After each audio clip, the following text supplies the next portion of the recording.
warning that's up there across the northern reaches that we've been watching as well. This one's knocking on the door of Dalton. This is up in Whitfield County and moving into Murray County. That's I-75 coming out of Gordon County. Now there's your circulation right there. And so this cell has had a history of being a tornado and damage in Alabama, and it's about to cross I-75 near the Dalton area. So moving out of Walker County, moving into Whitfield County, and you can see that probably got some maybe quarter-size hail, maybe a little larger. We've seen reports of hail larger than that, getting almost to not quite baseball, but a little bigger than a golf ball size hail over in Alabama. So this cell now bearing down towards Dalton here in the next 16 minutes or so. So these are the active tornado warnings in parts of north and northwest Georgia. The one that caught our eye and continuous coverage right now is right here in Chattooga County, and that cell's about to move in out of east central Alabama. And then you look further to the south down towards Guntersville and Lake Guntersville. There's another cell, and you see the circulation there. See how the green and the red kind of coming together? It's fairly broad, but it's there nonetheless. That's going to be sliding towards Fort Payne. I show you that because probably in the next half hour, 45 minutes, that's a cell that we're going to be looking at that may impact Rome and Calhoun, Chattooga and Floyd and Gordon counties up there in the northwest corner of the state. So this is all part of that whole system we've been tracking for days, it seems like. It was out over the mid-Mississippi Valley, and now this is our time to see these big, powerful thunderstorms. Now, if you're not seeing some rotation on the leading edge of some of these, you're probably going to see some winds up to 60, perhaps even 70 miles an hour. We've had tree damage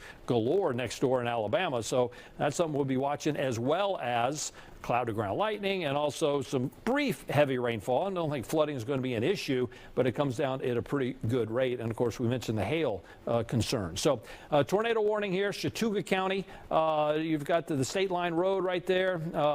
Yeah, these are the areas right now under that warning that I'm going to my tornado safety place. Broaden it out just a little bit there, Alex, so we can see if that's, there you go, Neal Crossing, Harrisburg, Center Post. These are the little communities up there in Chattooga County. That cell's about to come across the state line, so this gives you enough time to prepare, go to your safe place. You know, when we talk about that, obviously we want down in the basement. If you don't have a basement, then it's interior room, closet, bathroom, some places in interior of your home. And also you want to think about protecting your head, and you want to protect your feet in case you have to leave once the storm is over with. So make sure you got something on your head, and make sure you have shoes on at this hour. So the good thing is here we are at 10:14, so we're not too late, but if you know somebody that's up in Chattooga County, you may want to give them a call. Now, he's put on the storm track, Alex has, to heading off due east. So this gives you a lot of time here towards Tryon there in 24 minutes. You got Sugar Valley in about 48. How about the Buc-ee's? You know where that is, up there on I-75 way. You got a little less than an hour as it makes its way across northwest Georgia. So that's something we're going to be watching certainly during the course of the next several hours, because this is kind of just the beginning of what may be a big storm outbreak here in metro Atlanta and North Georgia. So this, they've shaded now, this is in a Cherokee County, Alabama, not Cherokee County, Georgia, Cherokee County, Alabama, just across the line. Confirmed tornado now. So that is that confirmation of that cell north of Fort Payne as it makes its way into the area there of Cherokee County. And then, of course, back behind that, we still have those active tornado warnings in around Guntersville and Albertville in Alabama. That's Lake Guntersville. That's Weiss Lake right there, if you know your bearings now, across the line from Floyd County. That's not included in the warning yet. Chances are pretty high that it is. All right, so here's our 101 Marietta camera. That was showing where we're just kind of partly to mostly cloudy. Now you're looking up there. This is where is this? Dalton? This is Dalton. So this tornado warning storm that's in parts of Whitfield County is about to move over this camera here in Dalton. I just want to bring this up. And sure. David, I'm pointing this. Whoa, look at that right behind you. Oh, man. That was some cloud to ground lightning. Yes. But I'm bringing this up because I want to emphasize to everybody, please do not go out and try to see this. Right? It is dark, it is raining, and you are not going to have a lot of luck in seeing this if you're in northern Chattooga County. This is obviously a different storm, but the sights are going to be the same across the area tonight. And it's not just those areas where I'm saying don't go see it. I'm saying for the evening tonight, please do not go outside and try to look at it. Of course, we value pictures and everything, but we don't want you to jeopardize your safety to do it. And David, just getting word here from the National Weather Service that they are now going to upgrade this to a confirmed tornado on the ground, east east of Henninger in Yep. Alabama. So this is a confirmed tornado now coming across the Georgia state line. So I'm going to send this back over to Fox 5 Live Viper here. Yep. And great lightning show, but this is more of a concern now with this confirmed tornado warning for Chattooga County. Indeed. All right, so that's why that's shaded in purple right now across the area up there in northwest Georgia. Then Somerville. Still got the active warning now that we're watching moving into Dalton, but this is more of a concern for us here in the Atlanta TV market because that's our county there. Chattooga County's our guys, and then Floyd County. That's the cell coming out of Fort Payne and a little bit of Cherokee County, Alabama. With that active confirmed tornado warning. What we're doing now is driving into Fox 5 Live Viper into the velocity mode, seeing if we can find where that couplet is, where that circulation. Certainly the National Weather Service is confident in that, and we've had some ground truth as well as far as damage in that vicinity. Does not include now Lafayette. That's up in Walker County, so you're kind of south of that. But the little community of Harrisburg, heads up, this is coming your way, and you can see the dimensions of that storm. Probably going to be north of that storm. You're going to get quite a bit of hail, causing quite a racket with that falling, as well as the thunder and lightning that we're seeing with that cell. Harrisburg in 12 minutes, Tryon in 18, Everett Springs in 35, and we'll see how that will hold together. Now, it's been a history of these storms. They've held together pretty well, but now we're getting into the evening hours that I would expect, and the anticipation is they're going to lose a little bit of their intensity, but still, a severe thunderstorm can do damage, knocking trees down and causing power outages and so forth. But this one is more of a concern because we've noted the rotation within it. That's why we have the active warning there in Chattooga County. Yes, Alex? Oh, I was well, here I'll just We're say alongside here on Alex TV. Ford, yes. A little behind the scenes here. I was wondering, so we are now getting in a position, this is going to be the Dalton storm again. If we can go look at our I-75 cameras up in Dalton, because if we have a tornado, it's about to cross the interstate.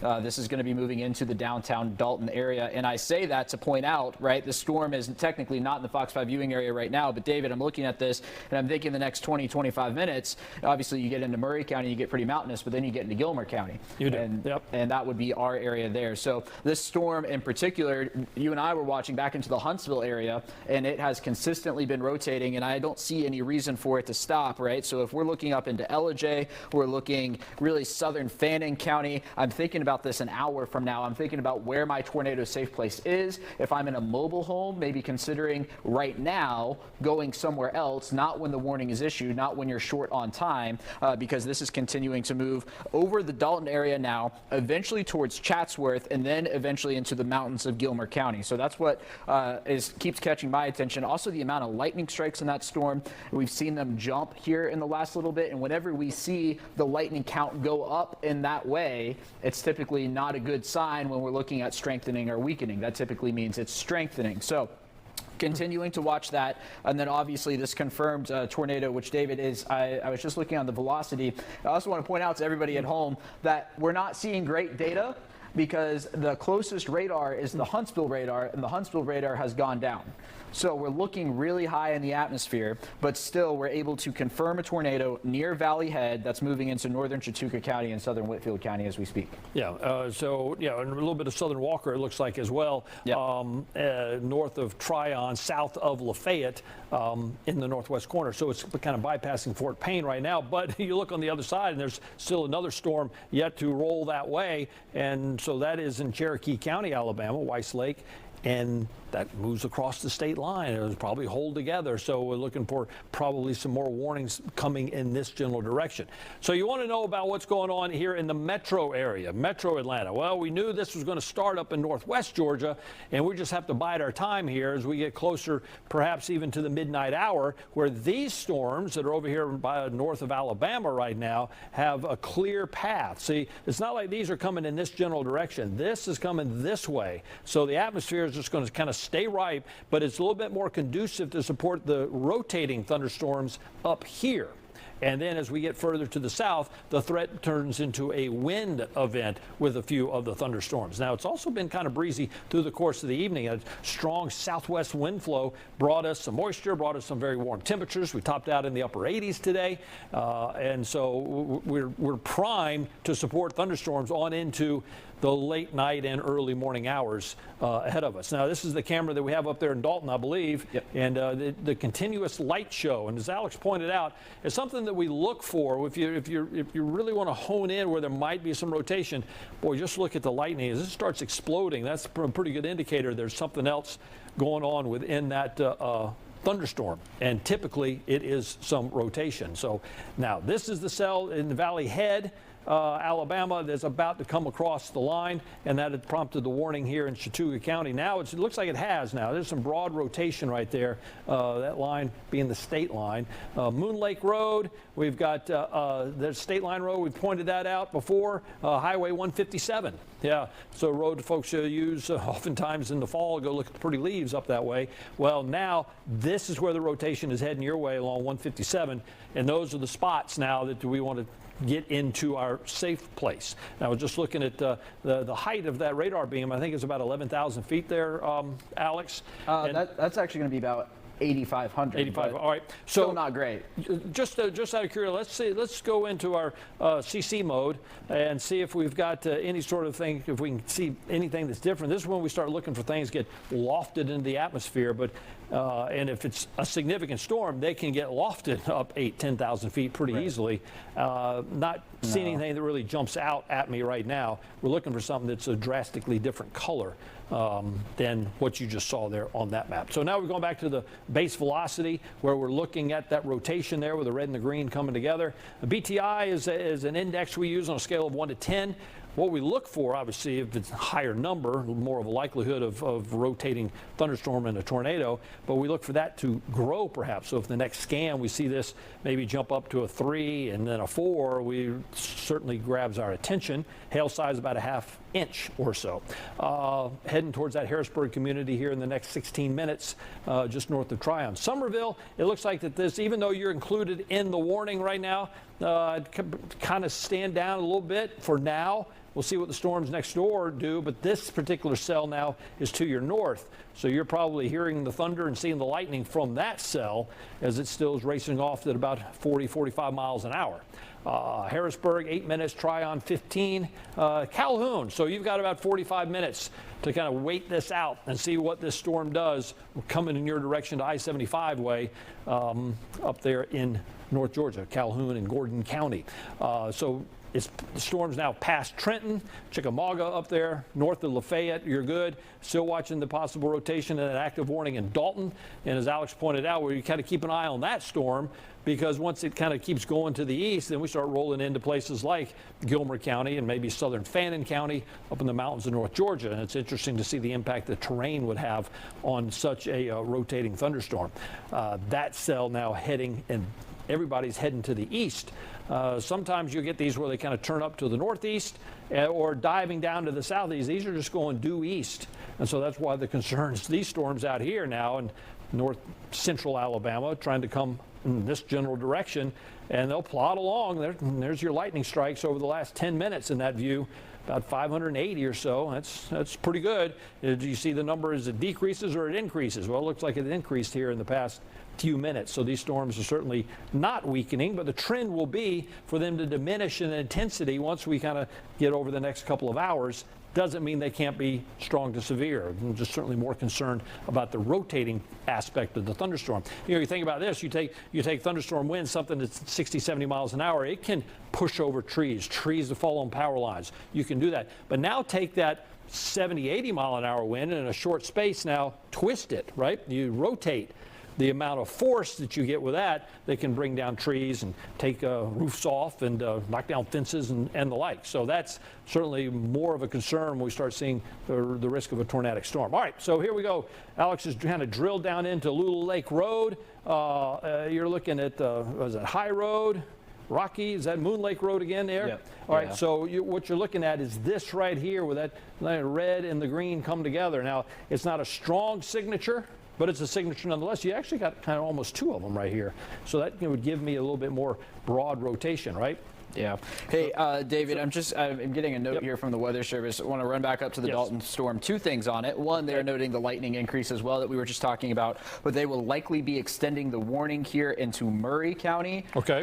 So that's still outside of the Fox 5 viewing area, but if they're going that way, again, it puts Gilmer County top of mind considering where the storm is right now. So if you are in western Gilmer County, again, want you to be thinking about where your tornado safe place would be and how you might end up there in the next hour or so, whether or not that involves a movement or not, something to keep in mind. But yeah, we're looking at the extension likely into the Chatsworth area and Eaton area over the course of the next 10 or 15 minutes. The other thing is, obviously, given the time of night, Tuesday, 10:27, many people have gone to bed. All right, so if you've got friends in Whitfield County, I'm calling them right now and saying, hey, this is on your doorstep. And if you have friends in a mobile structure, I'm saying, hey, you want to come over to my sturdy structure, because that's where you need to be in a situation like this. And you need to make that move now rather than 20 minutes from now. So we're watching that in Dalton, and we're watching really right there on the Walker-Chattooga County line that's going to pass, that rotation is going to pass between Tryon and Lafayette here over the course of the next little bit.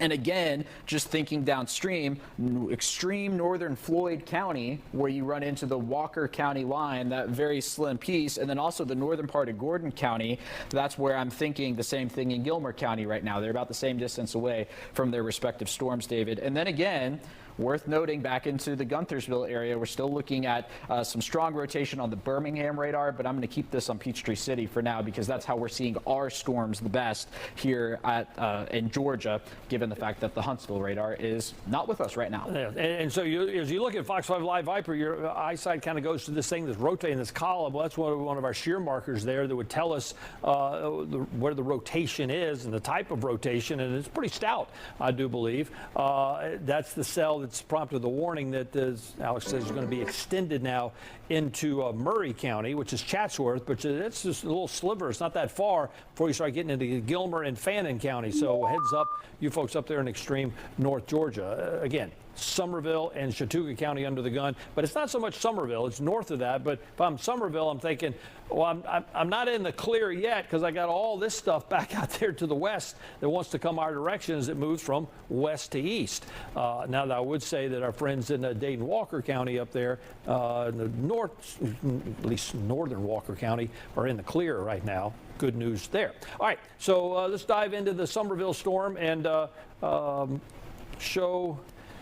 See the lightning here. We also had the lightning kind of flare up again back out there in Valley Head. But with this, that was the signature that we were looking at. But it looks like trying to get another one to perhaps develop in Valley Head itself. Now, we've seen that. We were watching, Alex and I earlier tonight, as we were watching the radar in Huntsville when it was working, where there was a huge broad rotation. And within that broad rotation, there was little vortices that were just kind of spinning around. And that might be the case in this situation here, where, you know, there's that cell, and then there's that cell that has prompted a couple tornado warnings. So, again, in the whole scheme of things, this whole thing might be massively rotating up there in northwest Georgia. This is Chattooga County. There's Somerville. There's Menlo. And that is the state line. And the lightning continues to just be almost continuous up that way. What the light show that would be. And then we start looking on our map here where we get, sometimes you can see, if you're going back to that reflectivity, you can see some of the red lightning bolts. Those would indicate positive lightning strikes, and man, those come from the top of the cloud, and those are the ones that typically would cause damage, house fires, tree fires, and so forth. That's something else that we look at when we're monitoring severe storms outbreak. Now, there's Fort Payne. There's that little sliver of Cherokee County, Alabama, with the tornado warning. That is for that cell probably, but it's not really driving down to the southeast. We'll see what gets continued over into Floyd County here in just a little bit. What Alex was pointing out, that's a little sliver right there, a little panhandle, if you will, of Floyd County that might get under the warning. Right now, Rome is not under that warning, but the storms are off to your west. So I would certainly be weather aware here in the next hour, hour and a half with that cell. The Dalton cell on the move. The one near Albertville and Guntersville. Now they've kind of trimmed back that tornado warning out of Guntersville, but just to the north of Weiss Lake. in northern Alabama. The reason we talk about that is because that is coming in this general direction. Alex, driving Fox 5 Live Viper. Hold on one second. David, we've got a new tornado warning.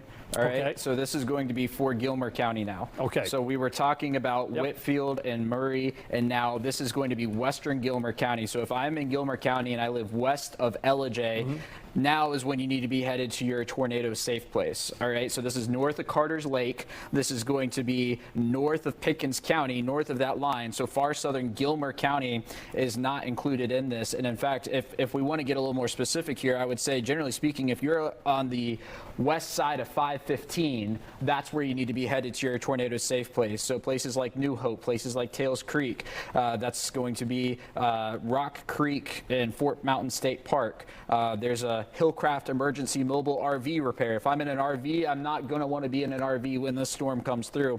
And it's going to be over a mountainous area, but people still do live in this area. And if we want to get a little more specific, I would say right there along, that's going to be Tails Creek Road and Harold Pritchett Road, Craigtown Road. If you know those areas, this is that general direction that this storm is headed in. That's in Dalton now, but storms don't follow roads. It's going to make it to Gilmer County a lot faster than you can drive from Dalton to Gilmer County, and we now have that tornado warning in effect, and that's going to be until 11:15 for that reason. All right. So starting to get into more of the Fox 5 viewing audience now, because the northwest corner of the state is really covered by Chattanooga, but now that cell that is rolling out of Dalton is heading into parts of Gilmer County, and we'll see if that keeps getting extended into the mountains of North Georgia. It's also going to be interesting to see what the terrain does to the storm, whether it sometimes it enhances, sometimes it will decrease the intensity, just depending on the momentum of the storm.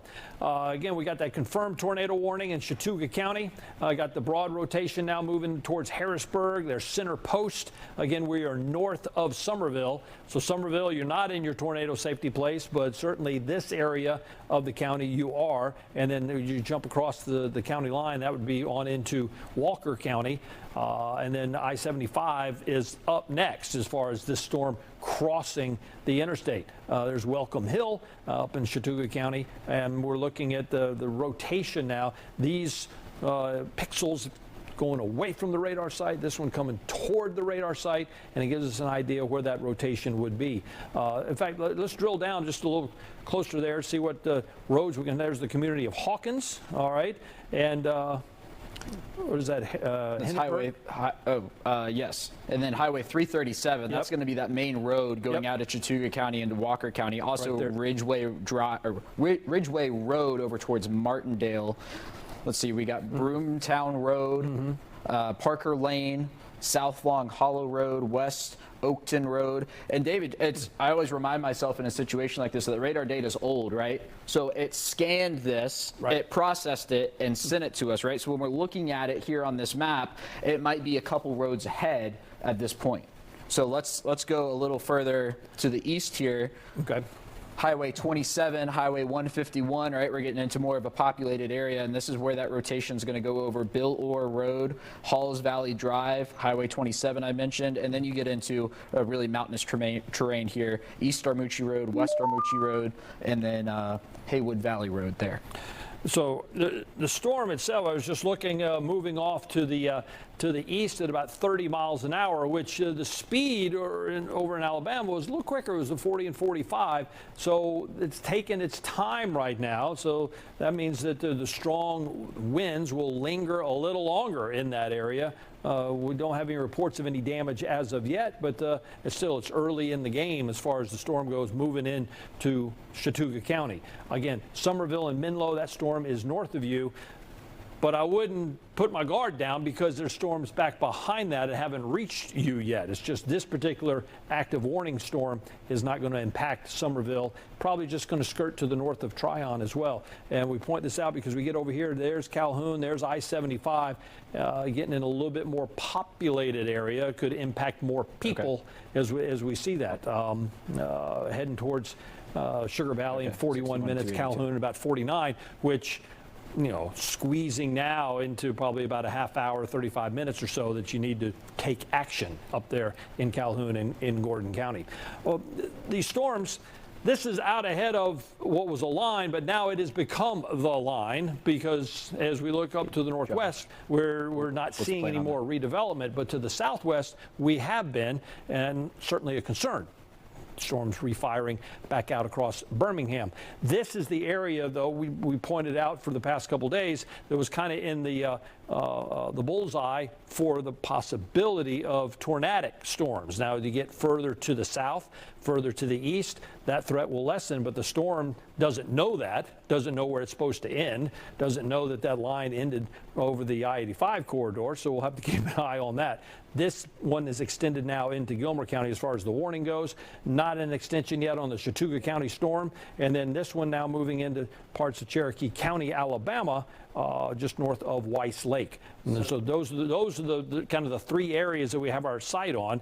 And if we broaden the view there, Alex, and show, so we got an active warning just the outskirts of Birmingham as a severe thunderstorm warning. And then here in the metro area, we're just everything's looking off to the northwest, to the west, saying, okay, when's that going to roll in here? And it's going to be in a couple hours, I do believe. We got another cluster of thunderstorms back at Mississippi and Alabama that may affect kind of the south side later on tonight and into the early morning hours. So, yes, Alex? So 10:37 now.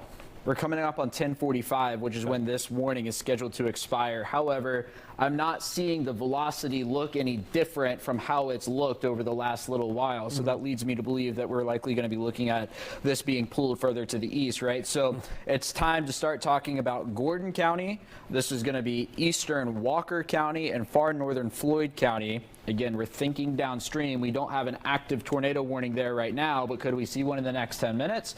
I think there's a better chance than not. So if you're in places like Damascus, Resaca, Calhoun, and then getting over towards Carter's Lake, and generally speaking, probably a little longer off from Carter's Lake, but right there along 75 is where this is going to be crossing, and here's a new tornado warning. All right, so this is going to pop in. This is going to be Floyd, Whitfield, Gordon, Walker, and Chattooga counties, and this is going to go until, I believe, 11:30. All right, so you're going to see a new red flashing box.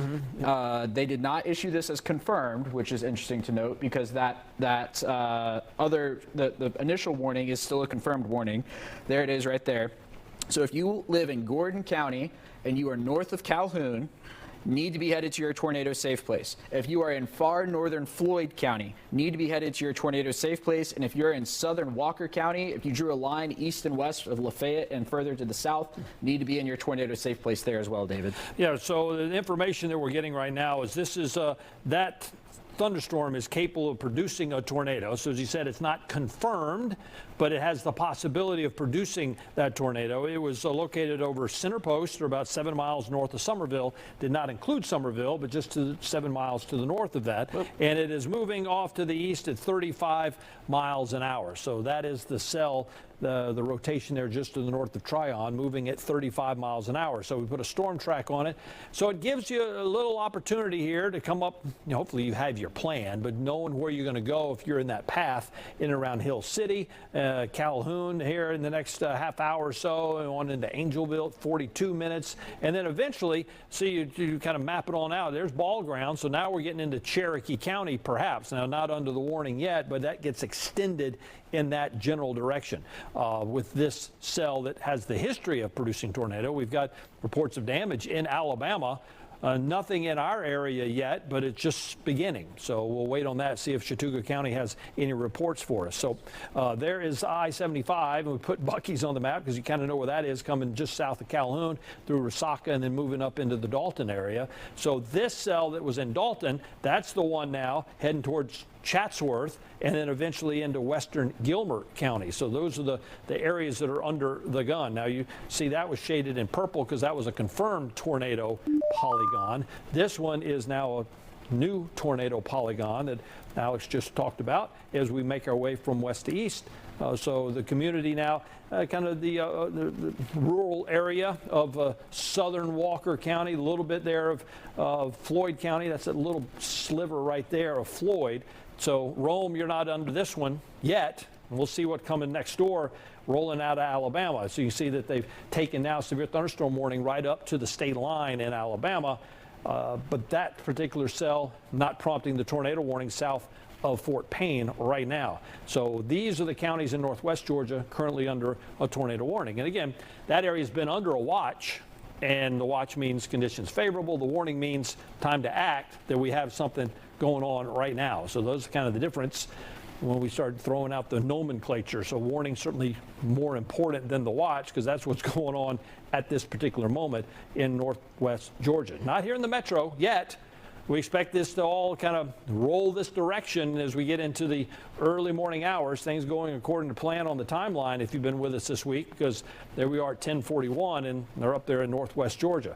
There's Chatsworth, Eaton, coming out of Murray County, and then here is Gilmer County knocking on the door a little bit of Fayette, but we'll see what happens, not Fayette, but Fannin County rather, up in the mountains of North Georgia. Yes. So David, we've got a camera. This is going to be Georgia 61 and Georgia 282 in Murray County. So we're seeing some lightning off in the distance, and I really quickly want to point out where this is on the map, because this is going to be really close to the rotation. So we're looking at the heaviest of the rain and the lightning moving into Chatsworth right now. This is very close to the Dennis area and the Ball Ground area of Murray County. So this is going to be looking to the north, I believe, right there at the stoplight, 61 and 282. We're watching to see if we see any cloud features with the lightning, but it is going to be, I'm looking on the map real quick from where the rotation is. It's about 7 miles away. So again, I'm not sure how much we're going to see, but it's something that we're going to be watching as this gets close to the Gilmer County line. I mean, for reference, this camera is only about 4 miles from the Gilmer County line. So we're continuing to track this. Again, where we're just looking live is right here, and the storm we're tracking is up in here, and we're seeing that lightning right now. So we're going to keep an eye on that camera as it moves in towards Ellijay, and then also we're going to begin watching Gordon County, namely north and west of Calhoun right now, as the storm that was once in fact, David, we've got another new tornado warning, it looks like. All right. Well, while you put that in, we're getting reports now of numerous trees and power lines down Houston Valley Road, south of Ringgold, making the road impossible. That's up in extreme northwest Georgia. So now you're starting to get some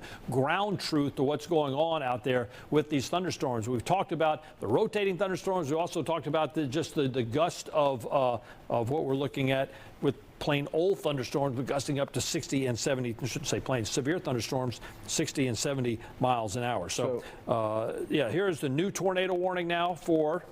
So this is the same areas. Yeah. All right, so this is a new polygon box. In fact, I'm going to draw this on here.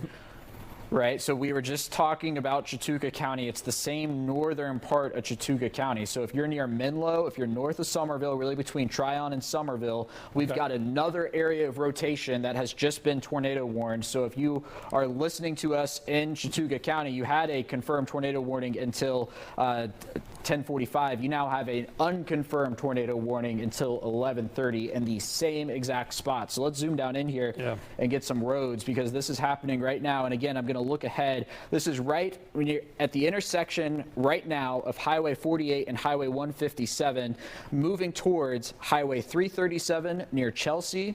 This is moving towards Shenbone Valley Drive, Blowing Springs Road, Marigold Drive, Rayleigh Road, Cooper Road, Neal Gap Road, Dupree Road. If you're in those spots, I'm headed to my tornado. Well, one, hopefully you were already in your tornado safe place. Please stay there for the moment, because we've seen something fire up right there on the state line again near Cloudland. Yeah, watch this. Take the Fox 5 Live Viper there, Alex. Yep. And so look at that cluster of lightning just in this view right here. Now, do something for me.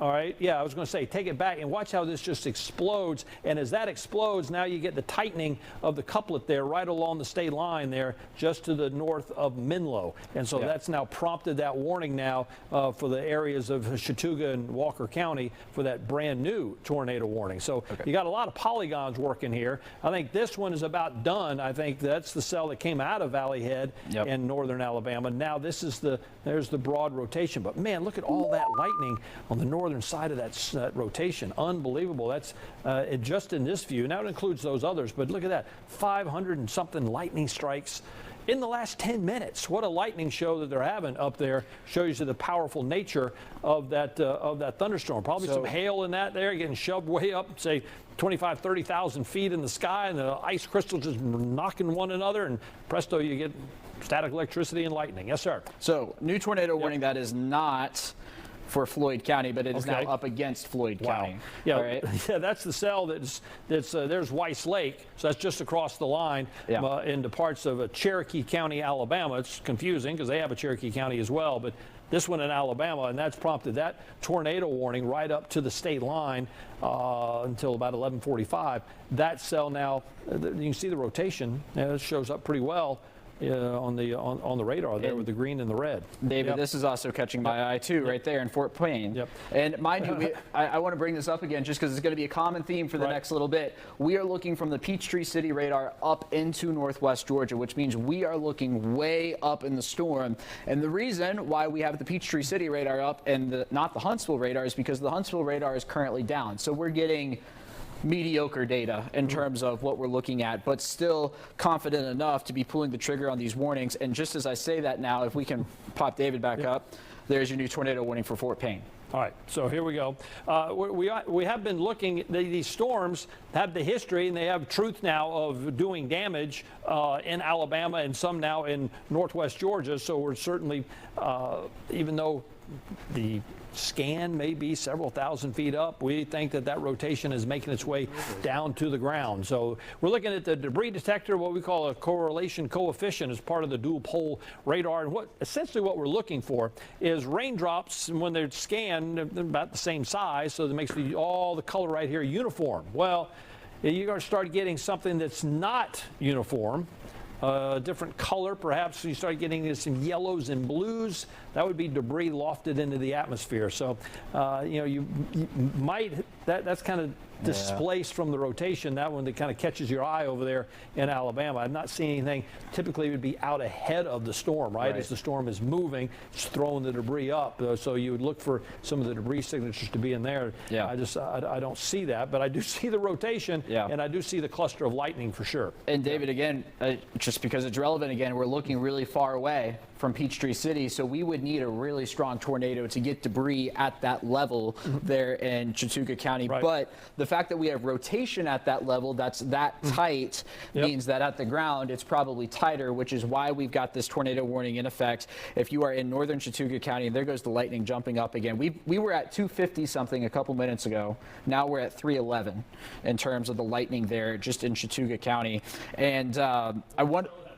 Yeah, exactly. Right. I want to point out really quick, we've been talking a lot about northern Chattooga County. Again, thinking downstream, I'm looking at that tornado warning just across the Alabama state line. If you're in southern Chattooga County, we haven't asked you to go to your tornado safe place yet, but I have a funny feeling that we are going to be doing that in the next 20-ish minutes, especially as we look at two areas of rotation, one near Fort Payne and then another that's just to the north of Weiss Lake. And David, that Weiss Lake one looks to be the most impressive, I think, that we've seen in this northwest Georgia cluster over the past hour and a half, 2 hours since the Huntsville storm. Well, keep in mind that this environment down here has just been sitting there. It's just been waiting.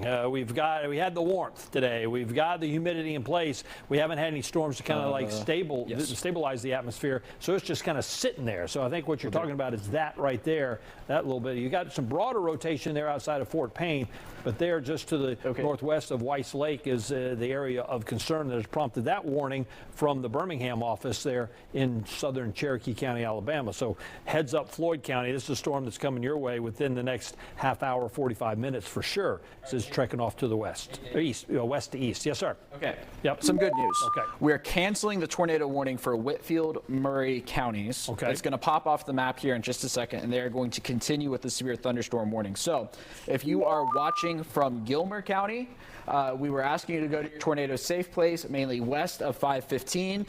I think we're okay for the time being. We've really lost that rotation as it's running into, if you're familiar with Murray County, you are running into mountains right there. And we're losing the rotation as it's doing so. So we're not saying all clear for Gilmer County and all clear for Whitfield and Murray counties, but there's your new severe thunderstorm warning that just popped up there. It's that yellow flashing box. But I don't think we have an imminent active tornado threat at this point in time. So that's interesting that they kind of take it away there for Murray and Whitfield, but in the tornado warning it was Gilmer, right? We were talking about that. Now it's just going to be a severe thunderstorm warning. Is that what they're saying? Yes. Okay, so they've kind of probably lost the rotation, but still going to see perhaps winds in excess of 60 to 70 miles an hour, and that was always a concern with these storms. The tornado threat was always kind of below the severe wind threat. But here we are, almost 11 o'clock. We're still talking about tornadoes, so we'll see how that plays out. We've dived into that Chattooga County storm. There's Highway 151. There's the rotation going on around the Waterville community, Suttles Mill. There's Cantrell Road. Again, out ahead, further to the east of that is where I'm in my tornado safety place going right now. This storm has had a history of producing a tornado on the ground and doing damage. So that's why you need to make sure that you're in your interior room, you're putting as many walls between you and the outside, the exterior, making sure you've got something on your head, a bicycle helmet, make sure you've got something on your feet. So that is, and make sure you also have your phone is available, obviously for flashlight purposes, because I think we're going to start seeing some power outages with the amount of wind and now the breadth of the storm, meaning it's affecting such a large area. Alex has popped on there our power outages, so starting to see a few show up. Look over there in parts of Alabama over near Lake Guntersville, and you're looking at perhaps 10% of that county with power outages. And you go further back out towards the Huntsville area, they've got hit pretty good. Look at all that power outages, maybe as much as 16,000. So Alabama Power's got their work cut out for them out that way. I'm sure Georgia Power's gearing up for what's going to happen with these storms over the next several hours. So again, there's no longer the tornado warning for parts of Gilmer County, but still some gusty winds. The concern now is this cell here just to the north of Somerville and Tryon, heading towards the Gordon County area. Everything's been moving for the most part west to east pretty good. Alex is driving Fox 5 Live Viper, and we're circling here those broader areas of rotation. And I think it's what's been the history of these storms. Sometimes you get the broader rotation, these thunderstorms kind of pulse a little bit, and then all of a sudden they'll tighten up real quick like, and that is where you start getting your damage. Trees down, roofs coming off, and so forth. So this is on the other side of Tryon. This is now north of Somerville. Somerville, you're included in that warning. Certainly if I'm in Tryon, I'm in my tornado safety place. And then this cell now going to the north of Damascus and Resaca there, right along I-75. So we're waiting on this to kind of cross the interstate up in northwest Georgia. And David, we've got a camera in Tryon. All right. All right. So if you are in Tryon, this is where we need you in your tornado safe place right now. Wow, there's Tryon High School. All right, so this is going to be a State Route 1 at Central Avenue in Chattooga County. So this is going to be right in Tryon there. And if you are along Mountain View Road, the Welcome Hill area, Cummings Road, we mentioned Highway 27, mentioned it several times tonight, need you in your tornado safe place. Martin Dairy Road, Keene Road, Harrisburg Road, Bank Road, Tatum Road, over towards Narrows Road, Spring Creek Road, Penn Bridge Road, and then you're getting down into the Somerville area there. It's right between Tryon and Somerville where we are looking at this secondary area of rotation that has developed really across the Alabama state line that is now moving through. I was just looking at our debris detector a second ago, and I'm not seeing anything jumping out at me that is screaming tornado, but again, we're looking really far away from the storm. So if we had something at that altitude, that means something serious has happened. But those two areas of rotation appear to have improved over the last little bit, and not in a good way, David, in the fact that they look, you get more greens, more reds, a little brighter, and they're closer together, all added up. Yeah, we're seeing that shear in such a small space right there of wind changing direction, and we're also changing direction with height. That's spinning. You see there the BTI we've put on there. That's a scale of 1 to 10. 10 obviously being highest and more of a confirmation of a tornado, but I've seen tornadoes where the BTI there is in 3s, 4s, and 5s. And so that see if that red and green come a little tighter together up there just to the northeast of Menlo. That's kind of what we've been looking at. Now, we've been watching these up here in northwest Georgia kind of skirt across. Now we're looking at this other cell that's just across the state line. The National Weather Service in Peachtree City is going, okay, well, perhaps Floyd County and southern Chattooga County, you're going to get another warning your way for that rotation there. It's just to the north of Weiss Lake. Look at the hail size of that, 1.25. Boy, when you start seeing hail that size, think about this. Think about the updraft. Think about how strong that has to be to shove the raindrop up 25, 30,000 feet and freezes, and then it starts falling again, and then that updraft shoves it right back up in the cloud and it grows. Imagine that intensity of just the updraft in that thunderstorm. And so we got Fox 5 Live Viper in 3D right now, the outskirts of Powell, south of Fort Payne, and you're seeing some of this now being lofted, the hail, and as soon as that updraft cannot support the hailstone, it's going to fall to the ground. Now, as that happens, there is some melting involved, but that estimation was 1.25, and that's a bigger than golf ball size. So it just tells you the intensity of the storm often. And then when we start looking at the radar and start looking at where that hail core is, then you start looking down a little further to the south where you start seeing some of that rotation. It'd be the classic supercell structure of a storm capable of producing a tornado. Here's what's interesting is you're looking at this, Alex. You know, we're examining, of course, that's now skirting off as a severe thunderstorm warning. We've had these active tornado warnings kind of peppered right across that region. And then you get down to the tail end down here. Yep. And it's interesting because we've had a few warnings show up, severe thunderstorm warnings. We haven't had the tornadic warnings. Now, we were looking at just the atmosphere in general, and you had that the big trough that was up here that was going to support some of that wind, right? This getting a little further away from that, so perhaps we're not seeing the rotation in those thunderstorms. Not ready to say, hey, that's good, but it is interesting to look at this late hour now as we get toward the 11 o'clock hour. So further to the north there of Birmingham, you had that lone warning right there, and that was probably for some hail, I would think. And David, I'm looking at these now. Look, you're starting to get broad rotation in all of these. Yep. There's there, and then back here. So interesting as you watch that now, what type of environment now is this going to move into? Is it going to explode like that, or are they going to stay where they are? There's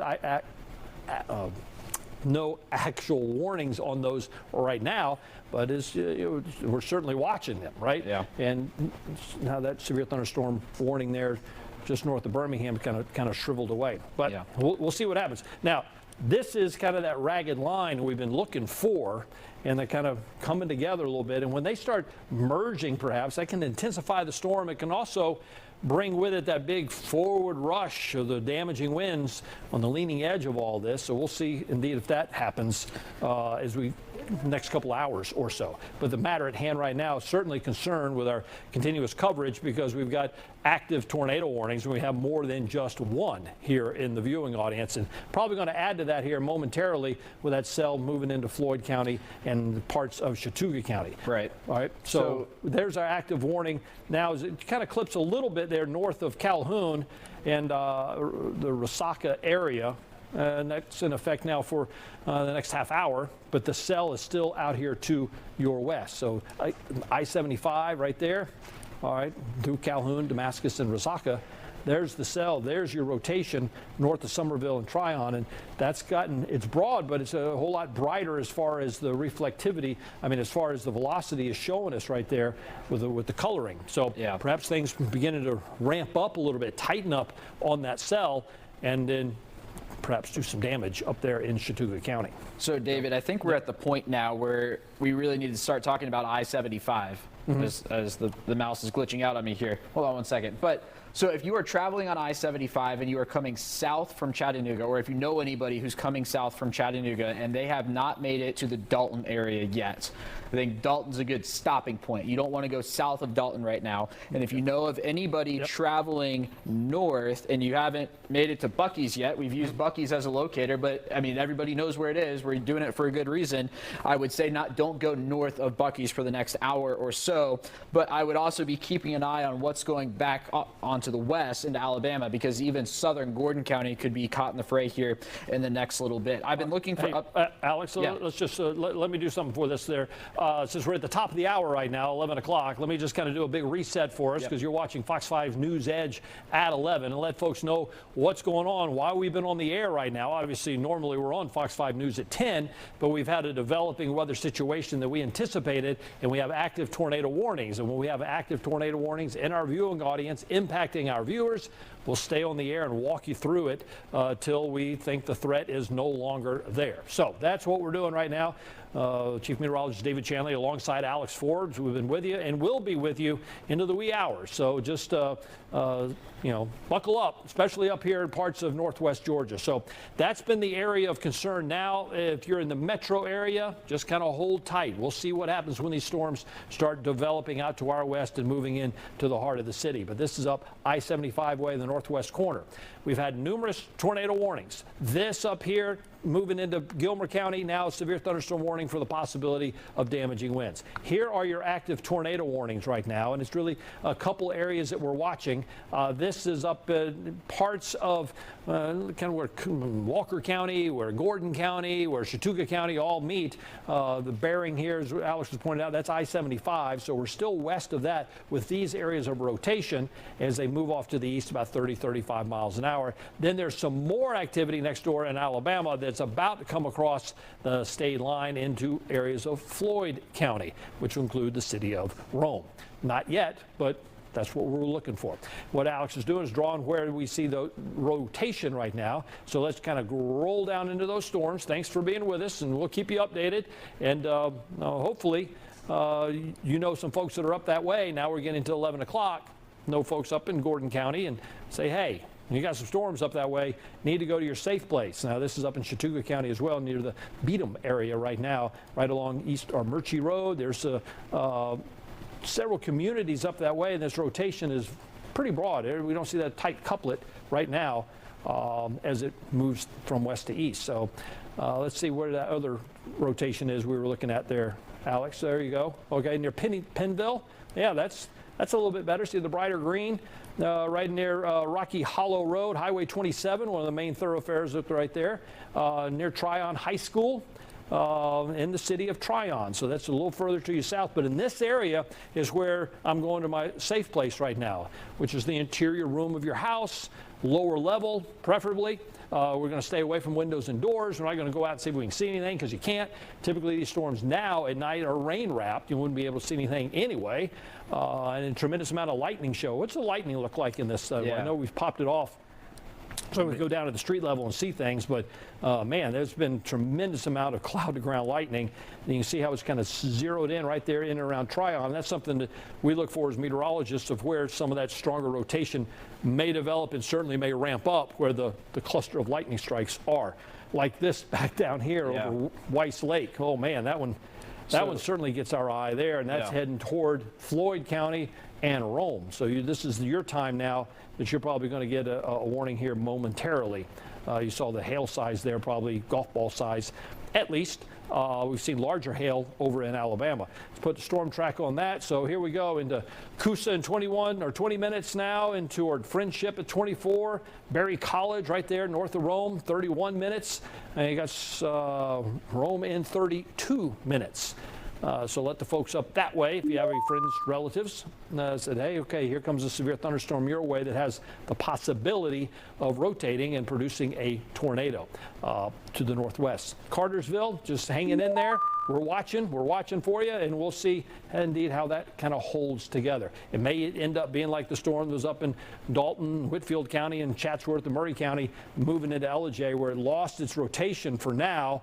No, we're still watching it, but now not an active tornado warning. David, okay, so new tornado warning coming. This is going to be for Rome, I believe. It's going to be Floyd and Chattooga County, so this is going to be this Fort Payne storm coming. There it is. So if you are in Rome in Rome city limits, if you're at Berry College, if you're in the majority of Floyd County, now is the time to be headed to the lowest level, most interior room, away from doors and windows, putting as many walls between you and the outside as possible, up and down the Coosa River. This, I again want to reiterate, the city of Rome, but then also places like Berry College, Morningside, over towards Coosa, Livingston. This is going to be coming across the state line almost right where the Coosa River crosses into the state of Alabama, but more specifically right at Alabama Highway, Old River Road, Holland Road, and getting over towards the Cranert area as you work your way in towards Rome. So a tornado warning. We were talking about northern Chattooga County. This is now southern Chattooga County, south of Lyerly,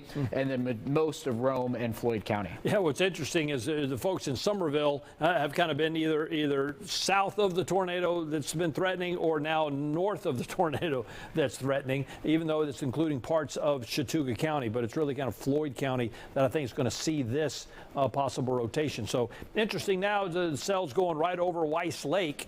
It'd be interesting to see what happens out there with any sort of damage to the boats and docks and so forth of that recreational lake, and then moving across our state line. So moving about 30-35 miles an hour has been the MO of these storms, which isn't really fast, which means that there's areas that are going to linger with the damaging wind threat a little bit longer than something that would be racing at 60 and 65 miles an hour that we sometimes see with these storms. These are kind of plodding along and taking their time and doing some damage, knocking down trees and having some power outages next door in Alabama. We'll see if that continues in northwest Georgia. Again, we pointed out Bartow County. There's Polk County starting to move into Paulding County. Not yet, but it's going to happen here as the night goes on. Got the storm track on that particular cell, and we got Coosa here in 26 minutes. We pointed out Berry College within the next 45 minutes or so. This cell is going to be on top of you and probably holding together. Again, the environment up that way would be conducive. It's not running into something that's really going to lessen it. It may not be as strong in the next couple of hours, but in the next half hour, it's probably going to hold itself together pretty well. You can see that there's the back edge of just some rainfall, but the storms now beginning to get a little bit more of a linear focus to them. And then all the way back here in Alabama, there's the ones that we were looking at, these cells. They're Alex, south of Gadsden, but there's no active warnings. So that's interesting, as the folks there in Birmingham National Weather Service Office, examining those and saying, well, there's not pulling a trigger on being a severe storm yet, which is a little bit surprising moving into the environment that we're in and what we were anticipating. And it looks like that this is the southernmost tornadic storm we've seen with this. Now, we had numerous tornado warnings going up through Tennessee, Kentucky, and well up to the north. This is the southernmost that we've seen now over in east central Alabama, about to roll into Floyd County. Severe thunderstorm warning still up there in parts of Gilmer County. So Alex is driving Fox 5 Live Viper, and what we're looking for in here in the velocity mode of these areas where the red and green come together. Those are the places that we see rotation. So, and we talked about this earlier, the cell that we were watching, one of the big ones in Huntsville, where it was huge as far as the rotation, and then within that there were other smaller rotations. So this kind of looking like that now, but these are two pronounced areas and certainly prompted the warning. So now we're getting a little bit closer, more populated area of Resaca and Damascus, right along I-75 in the city of Calhoun there in Gordon County. So you folks up here in Walker County, you're pretty good. Chattooga County, north of Somerville, that's what we're watching. Right now, south of Somerville, no problem. And then you go further south, and that's that other tornado warning that includes the Rome area and Floyd County. So these things really haven't tightened up much. Pop on that skit right there. Let's just see what that tells us. There you go.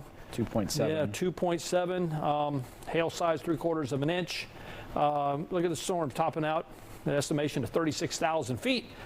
Pretty good thunderstorm right there. And moving off to the east at 30-35 miles an hour. And that's the areas that this may impact here in the next little bit. Hill City, Sugar Valley, Angelville, Nicholsville in the next 28 minutes. And that's moving now parts of Chattooga County and on into Gordon County. So, David, this is about to cross Interstate 75 in Resaca. So, fantastic team here at Fox 5 has a camera for us. So this is going to be on Interstate 75 right at Resaca, and this is going to be right where that rotation is about to move over. So we're going to be watching this closely. This is, again, right there on the Gordon-Whitfield County line. We're obviously seeing a lot of lightning just within that camera shot, or within our live Viper camera shot, about 300 strikes just within the last 10 minutes, and some of those are positive lightning strikes. And as David was explaining, those are the ones that come down from the top of the cloud, and they're really powerful and can be seen for a long range. So we're looking at that moving into Gordon County now. We've been talking about Gordon County being in a tornado warning. Well, now this rotation is moving in specifically to the Resaca area, lowest level, most interior room, away from doors and windows, putting as many walls between you and the outside as possible. Also continuing to watch now on the east side of Somerville and Tryon, an area of rotation that's moving towards northern Floyd County. We've got two areas in Floyd County that we're watching, the far northern tip and then also western Floyd County right along the Alabama state line. Want to give some all clears as well. If you are in the city limits of Somerville, you no longer have an active tornado threat. It has moved past the city of Somerville. Now keep in mind, you might still have a Somerville mailing address. When I say the city of Somerville, I mean right there in the dead middle. Same with Tryon and Lafayette up into Walker County. Not looking at a tornado threat there anymore, but David, Resaca, Damascus, and Calhoun, I think are going to be next in line here over the course of the next 20-ish minutes. Yeah, and as we're looking at all this there, Alex, I want to point out something for the folks. We had a tornado watch up in this area, all right? Let me show you that. These were the counties under the watch until 2 a.m. Now, once the storms start clearing, we'll start clearing those counties from the watch.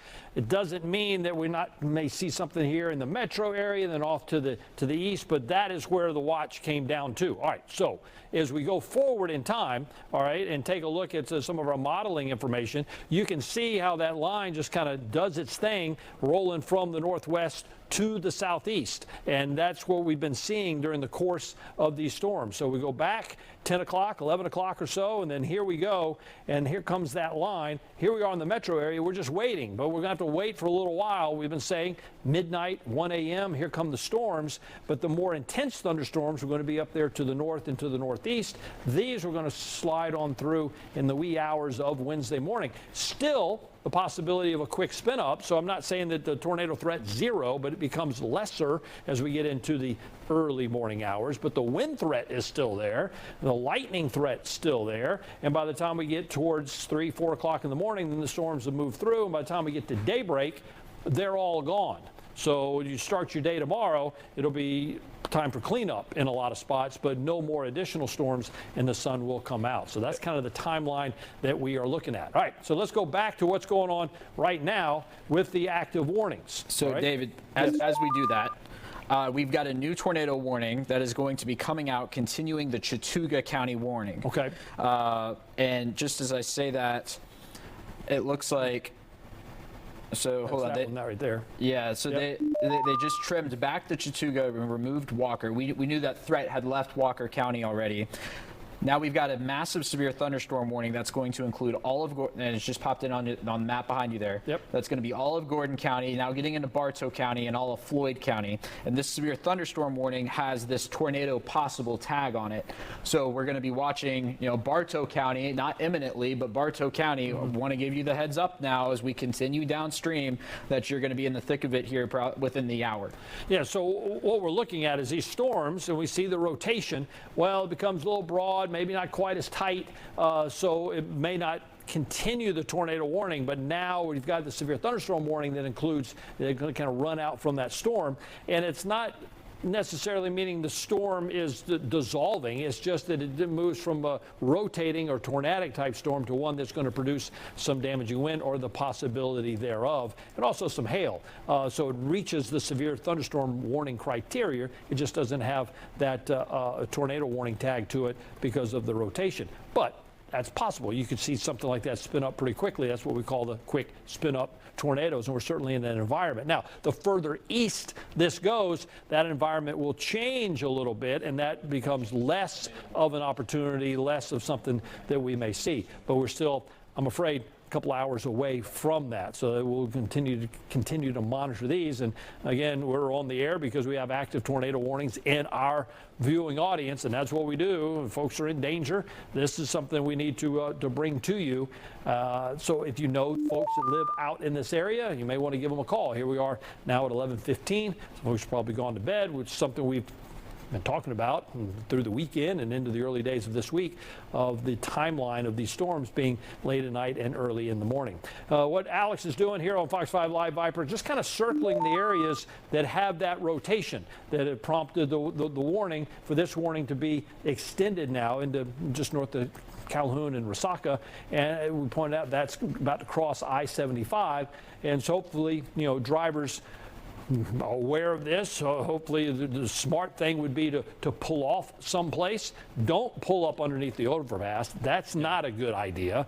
Probably need to get off the road and seek a more sturdier shelter if you know somebody that's traveling on I-75. Don't park underneath the bridges and the overpasses. That's not a good thing. So David, that's going to be crossing right where we've got this camera. So okay. I want to keep an eye on this camera in Resaca, because this area of rotation, in fact, hold that thought. Yep. New tornado warning. Okay. This is going to be Floyd, Gordon, and Chattooga County. So I believe they're extending this secondary storm behind you in Somerville. So we're going to see a new tornado warning pop up for this storm. This one right here. Yeah. Yeah. Also worth noting that our skit here has gained more of an east-southeasterly movement to it rather than a pure easterly movement. So we're going to see this new warning pop in, and they just drew it right into Calhoun. So that they're keeping that easterly motion. So we really want to emphasize now in Calhoun, need to be in your tornado safe place. Yeah, you can see, I mean, this is the thing. Look how, there's the circulation, and they're pretty confident that it's not drifting further this way. Right. That it's going kind of due east, but it's interesting how narrow really that polygon is as it makes its way toward Calhoun. So Calhoun, very populated area. Now you're under the gun. Now's the time you go to your safe place that you've already mapped out of earlier in the day or earlier this evening of where are we going to go in the threat with the threat of a tornadic storm. And you do have a tornadic storm. How far away is that from Calhoun to that spot right there? If you can, let's see. How many? Can't be more than about 10, 15 miles. Yeah, 13 miles. 13, so yes. going 30, 35 miles an hour, you're going to get there pretty quick now in the next little bit. Again, Somerville can stand down right now. Maybe storm in your area, maybe rain in your area, but the threat of a tornadic storm has left you and is now moving into parts of Gordon County. The severe thunderstorm warning has been extended now to areas of Bartow County. Does not include Cartersville yet. Does include Adairsville. So you head up I-75 between Adairsville and Calhoun. And then next on the list would be Pickens County and the Friends in Jasper. Now up in LJ, go look what happened up there. The severe thunderstorm warning, it looks like it's been gone, canceled, expired, right? I don't see that up that way. So that storm, yeah, there we go. Doesn't mean it's not storming, doesn't mean you have some gusty winds, but it's down below severe limits. And it's probably unlikely it's going to ramp back up going up there into the mountains of North Georgia. It's these now that certainly demand our attention.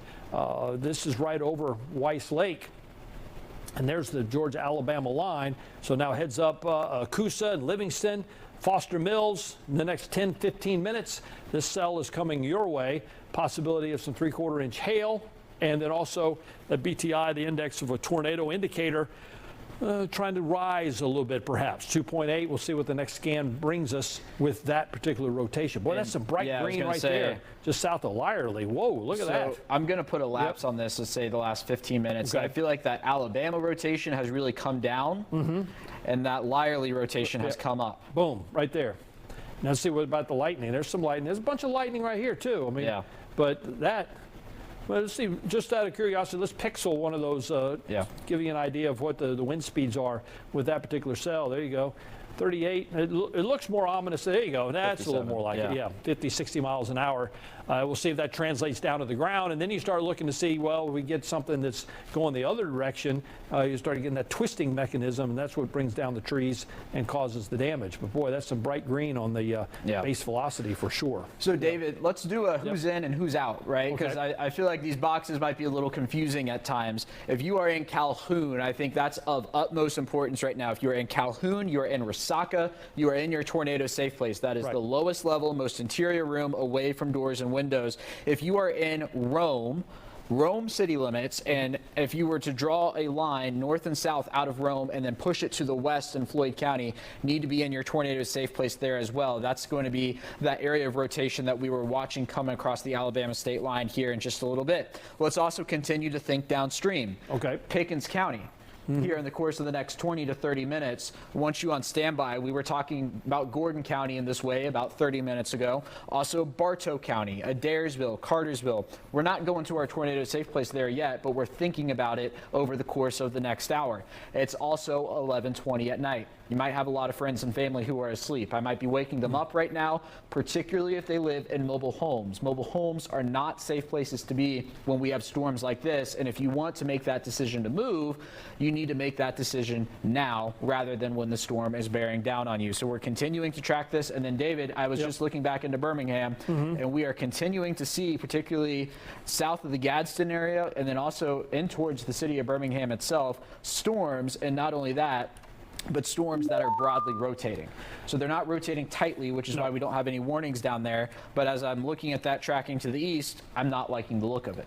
No, and again, even though it's 11:21 now at night, the environment, it's not like it's rolling into an area that's kind of cool and damp and been rained on and we got a stable atmosphere. No, this area here, we were well up into the 80s today and probably still holding in the upper 70s and low 80s as far as temperatures go. So this environment's still conducive to support some pretty nasty thunderstorms and rotating thunderstorms at that. But I think as we go along in time, the severe threat will start diminishing, but it's not going to go away. So we've been pointing out that this particular rotating thunderstorm with the tornado warning on into Floyd County is the southernmost warning we've seen all evening long, even going back into Alabama and Mississippi. This is the one that's further to the south. And right now, it looks like we've got that area of rotation there to the northwest of Rome, and then we also have some there to the southwest of Rome. So, David, this is looking west out of Rome. Okay.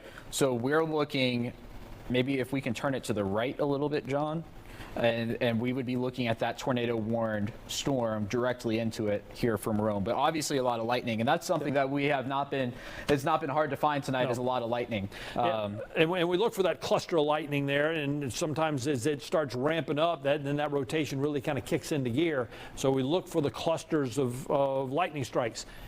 If we start seeing the decrease in that, that's actually some good news there. It means the thunderstorm's starting to wind down, but these things will pulse up and pulse down pretty quickly. Boy, that was some pretty good strike right there. So this is now looking off to the west there in Floyd County. So I believe we're looking a little more west-northwest now. John turned it to the right a little bit.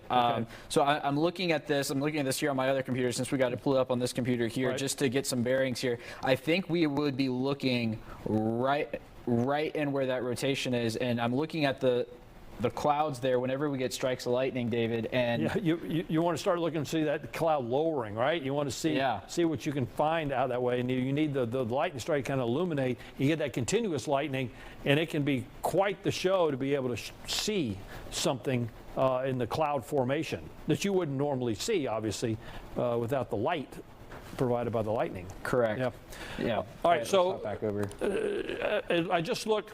So the northern reaches of the talking about that storm that is north of Calhoun, or up the warning north of Calhoun now is gone. Right. So that's good. So really, kind of the only areas we're looking at is that moving towards Calhoun. Although that rotation is fairly broad, you got this big area here, some strong wind between Rome and Somerville. All right, and then you got this other area that's out this way, about to come across the state line, and those are the kind of the three spots that we certainly have had our eye on for the better part of an hour and a half or so. The storms rolling in from next door in Alabama. So, David, I'm looking at my other computer over here. I'm looking at the same thing with a little bit of a different color table. Okay. And I'm looking right on the Floyd-Jackson County line there with Alabama, this original area of rotation. And it doesn't look great on our radar right here, but it looks decently okay on this other radar. So I want to emphasize, we've been talking about western Floyd County. This is coming across the state line now. Also piquing my curiosity there north of Rome. Yeah. Go drill into that one where you circled right there and see what... but the community that's over there. This is right at the Coosa River. Right at the Coosa River. And just the community of Coosa right there. That's the state line right there. How about that name, Hale Valley? Hail as in what's been hailing out there. And Yeah, the old Coosa, Old River Road, Alabama Highway. Certainly Coosa heads up. Here comes some rotation your way. And if I'm in Coosa in Floyd County, I'm in my safe place right now. And then we'll let you know when you can come out of your safe place. And hopefully you're watching us on a device. If you're watching us on Fox Local, you can sit there and you can follow us along. Even if the power goes out, we're good to go. We'll keep you updated through the course of this evening. So what we're looking at, that is what the wind is doing. This is going away from our radar site. This is going toward the radar site. And you look for where the red and the greens come together, see a nice little tight couplet, and then presto, you would have a possible tornado. That's really bright up that way, but see, you don't have the contrast so much. So that may be just some really strong wind right there, knocking on the door of Rome. Wow, yeah, those that can bring trees down for sure. You can see, and we also look on the reflectivity, and this is what you normally see with our radar. And anytime you got that sharp gradient where it goes from, say, the green to the yellow to the red to the purple real quick, it indicates some very strong wind. And then when you start seeing maybe some purple and some white in there, that would indicate some hail. We saw some hail earlier. Now, not so much. It was a little stronger signatures in northern Alabama, northwest Georgia, no more than about an hour or so ago. So, David, just a quick update. We're going to let the Chattooga County warning go here in 4 minutes. But, okay. I mean, the threat has exited Chattooga County, right? So, technically, you've got 4 more minutes on it. But if you're in Chattooga County, okay to come out of your tornado safe place. That's right there. Yep. And if you're in Rome, I'm making sure I'm in my tornado safe place now. Yes. Right. So, yeah, Summerville, you're good. Lafayette, you're good. Folks over across the line in Fort Payne, good. And up here in northwest Georgia, you're good. It's a pretty good thunderstorm, but I'm not in my safe place right now. I'm just kind of monitoring us. We let you know if something ramps up towards Ellijay and Blue Ridge, but it looks like that storm is diminishing in intensity, and that was certainly going according to plan. This may be the big pulse right here. Boy, look how this has now come together. Remember, we had distinct storms some time ago. Now we're kind of congealing together in a line. That probably not so much of seeing something spin up on that particular line here in the next little bit, but boy, you're going to get some wind with this, so heads up for that. Hopefully, now's a good time. If you're watching us, you're in Bartow County, you're out in Cherokee County, Pickens County, might want to make sure you get some of the patio furniture, right, and make sure that it's secure. I don't know if it's trash day up your way or not, but make sure your trash cans are secure because that's going to be some pretty stout wind here in the next hour and a half or so. Then all the way arcing back down in Alabama, here comes the storms, but not warned storms right now. That is some good news. But this cell now, the concern now moving into Floyd County across the line, and then the one knocking on the door of Calhoun. Those are our 2 active tornado warnings. That is it's certainly just kind of how broad now. If there's any sort of rotation with this, very strong signature as far as wind goes, and then you got this back here trying to come together there, right in western Floyd County. Again, now it's just showing some circulation there. We just got a shear marker up that way. How about that? And that's just outside of Calhoun. Yeah, right. So Calhoun, I'm in my tornado safety place right now. Adairsville, not yet. We're watching. It doesn't look like that's going to come your direction, but you're going to get this wind here, and we'll see if that has any rotation with it here in the next little bit. So, be aware. Same for Kingston up there in Bartow County. But certainly we've been talking about Rome, and we've been talking about Calhoun, 2 populated areas that need to take shelter immediately with the tornadic storms knocking on your door. It's always kind of a frightful thing happening now late at night. You can't see anything. We can't see anything as far as any cameras that we have out that way, or spotters, the sheriff's departments and Georgia State Patrol and so forth that do a lot of our confirmation on some of these things. And it's also, if you lose power, now it's dark. So that's why we say you need to prepare out ahead of time. Make sure that you got some sort of flashlight. Don't want to use up all your flashlight battery on your tablet or your phone in case you need it for a while. So how about that rotation going on right now, just to the outskirts of Calhoun, and still you can see in the rotation to the outskirts there of Rome in Floyd County. That cell now moving off to the east, 30 miles an hour. So here we go. Livingston in about 6 minutes, Friendship in 12, Cunningham now in 15, Rome within the half hour. It gives you plenty of time to come up and make sure you're in your place. And I hope that you're watching us, and then when you go to your place, you can watch us on your device. That's what's a wonderful thing about technology this time, this time around. All right, so a couple of warnings. That one in Gordon County, this one in Floyd County, the severe thunderstorm warning there in Bartow County. And I know you folks, Marietta, here, downtown, Covington, out toward the lake country, Griffin, are going, when are our storms going to get here? Well, they're going to get here, as we anticipated, early tomorrow morning. Are they going to be severe? Could be. Are they going to be tornadic? Probably in this area, not so much, but you could have something spin up just quickly, and so that's something we'll watch. We'll be here to monitor it for you through the course of the night. But right now, the active warnings up there in northwest Georgia. Now just heavy rain and storms in the mountains of North Georgia. So two areas of concern, Calhoun and Rome. There's I-75 again. We keep pointing that out. All right, there's your rotation, getting a little tighter, a little closer together right there. So, David, I'm just observing this, right? We were noting how they drew the warning due east, but this rotation is south of that.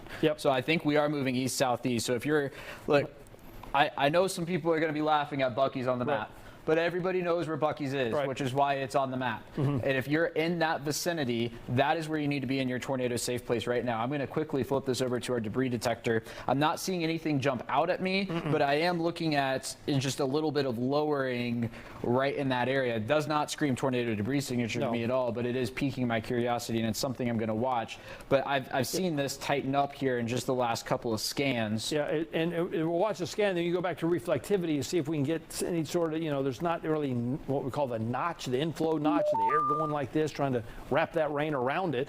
Not really seeing that either, but there's something there that the shear marker wouldn't pick up on it. So I think that was the tightening up that you saw. If you take that back in time, how quickly does this thing pop on?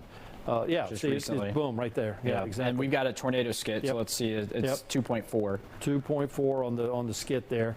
Shear 70-mile-an-hour shear. That means 70-mile-an-hour winds, kind of changing direction. That's some forest right there. Think about that with some weaker trees and so forth. That can bring, or limbs, that can bring things down for sure, especially in the twisting mechanism of that shear. Concern for sure.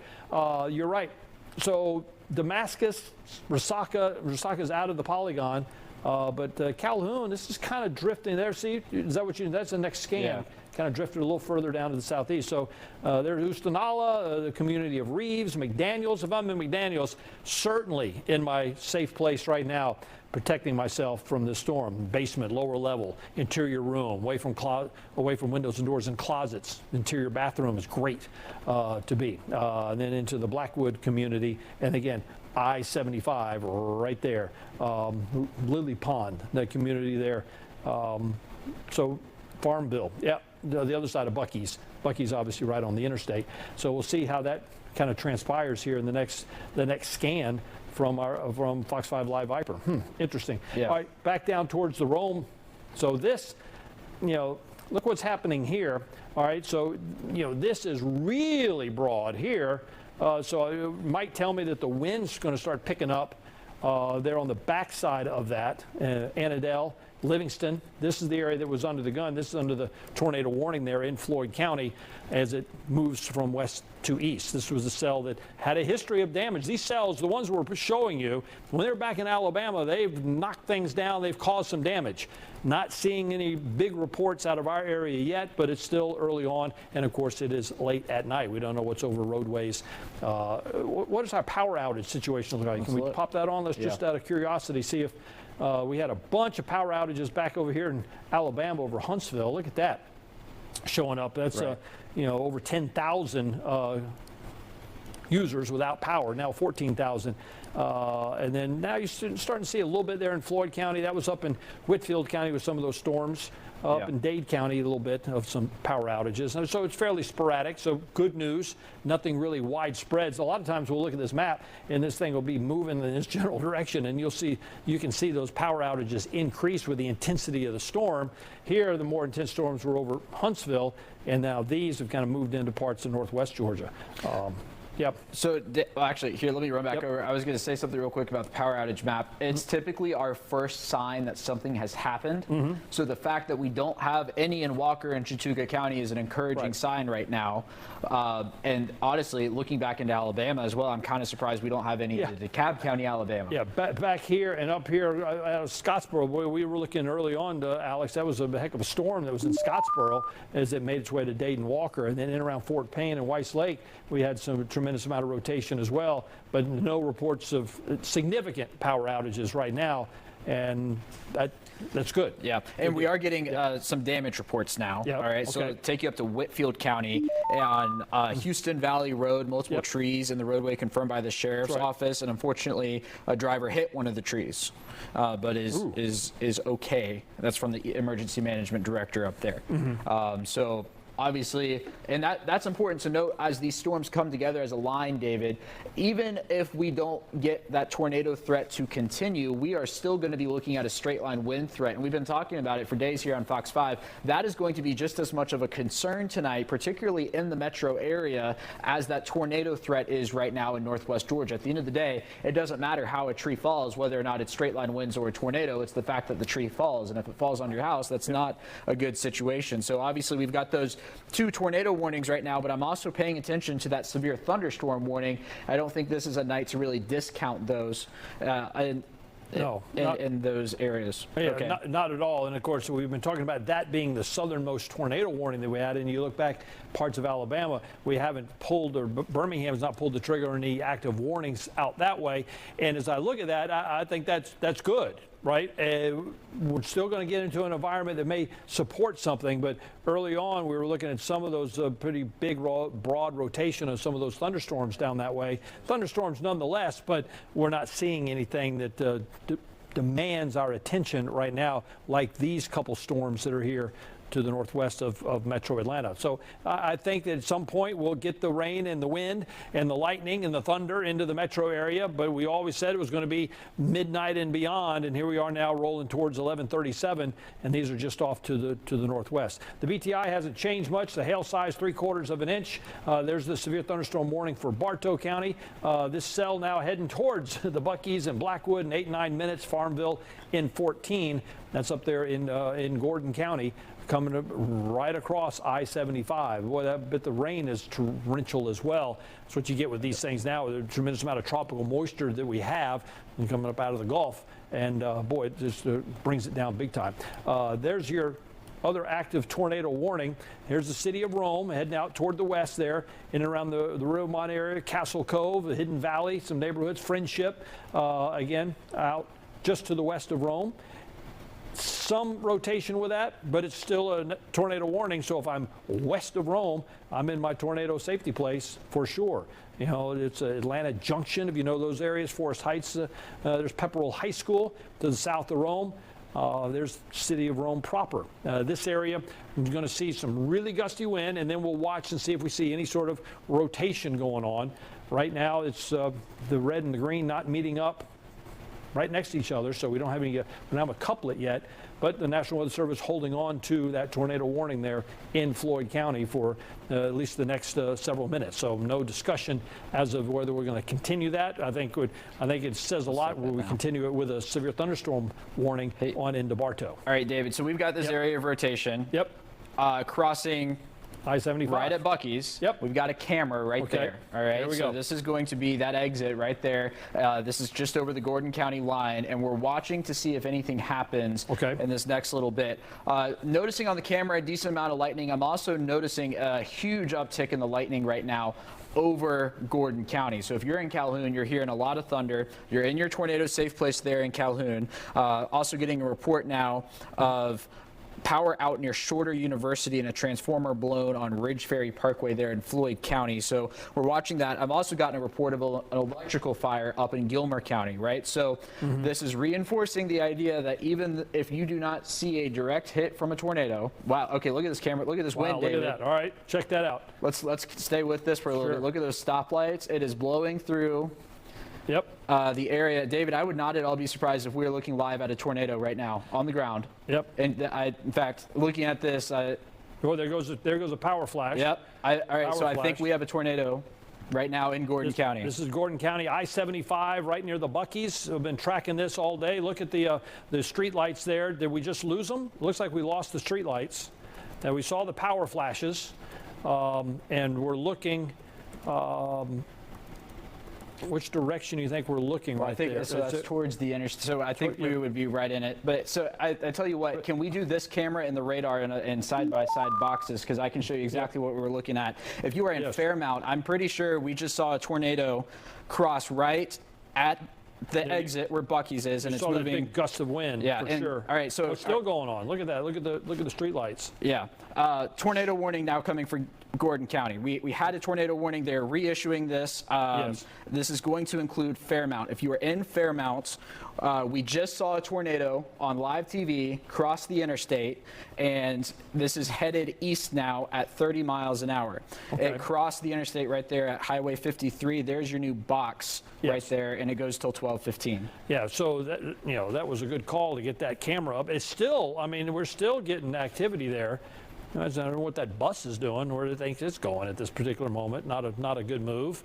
Wow, but that was certainly a burst there, right when we took that camera. So now we're waiting on the next scan as it moves across I-75. But we did see power flashes. That's always an indicator of something as we're bringing down some of the higher voltage power lines for sure up there in Gordon County, right along I-75 south of Calhoun.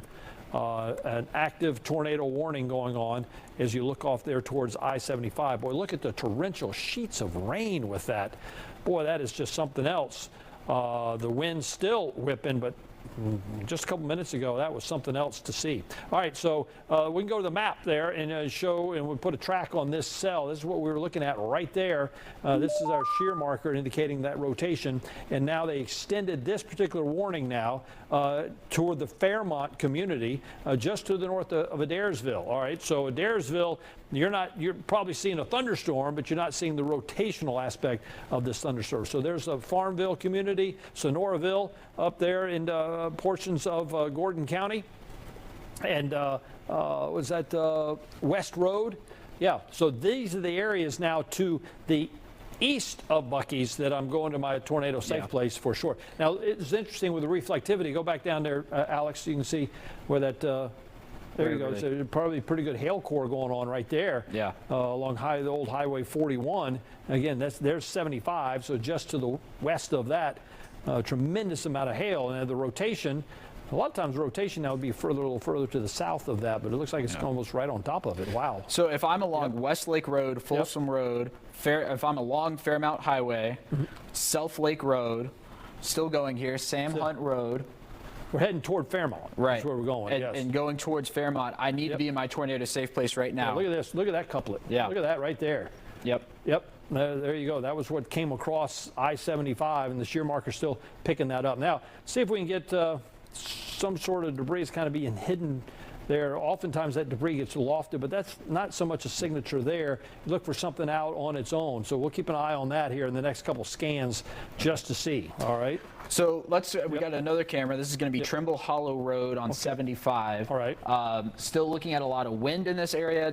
This is not where an active that active rotation is. This is mile marker 307, but still very much in the thick of a storm, right? Even if you're not seeing a direct tornado, you are still seeing a lot of lightning in Gordon County right now, and this is moving in towards eastern Gordon County, and then I want to start talking about Pickens County. And David just got word that we are going to let go now the Floyd County warning. It's going to expire in 2 minutes. Wow. And it is not going to be reissued because the rotation, it's still there, but it is significantly broadened. And just as I'm saying that, I'm looking at something I don't like further south in Floyd County. Look at that right there. So for now, let's say if you're in Rome city limits, you can stand down. You're still going to see a storm, not looking at an active tornado threat necessarily, but your tornado warning is going to be allowed to expire for Rome. We're watching southern Floyd County closely, but I think all eyes right now need to be on southern Gordon County, particularly getting in towards eastern Gordon County. Yeah, let's go back up to the Gordon County storm there, the one that we just saw across I-75. And as we look at this, with that tightening right there, all right, and of course the skit goes back this way. What was the information on that on the skit? Yeah, on the tornadic skit that we had there. Still at 2.7, but 2.7, hail at 3/4 of an inch. All right, 39. Look at the shear though. The shear's jumped up to 80.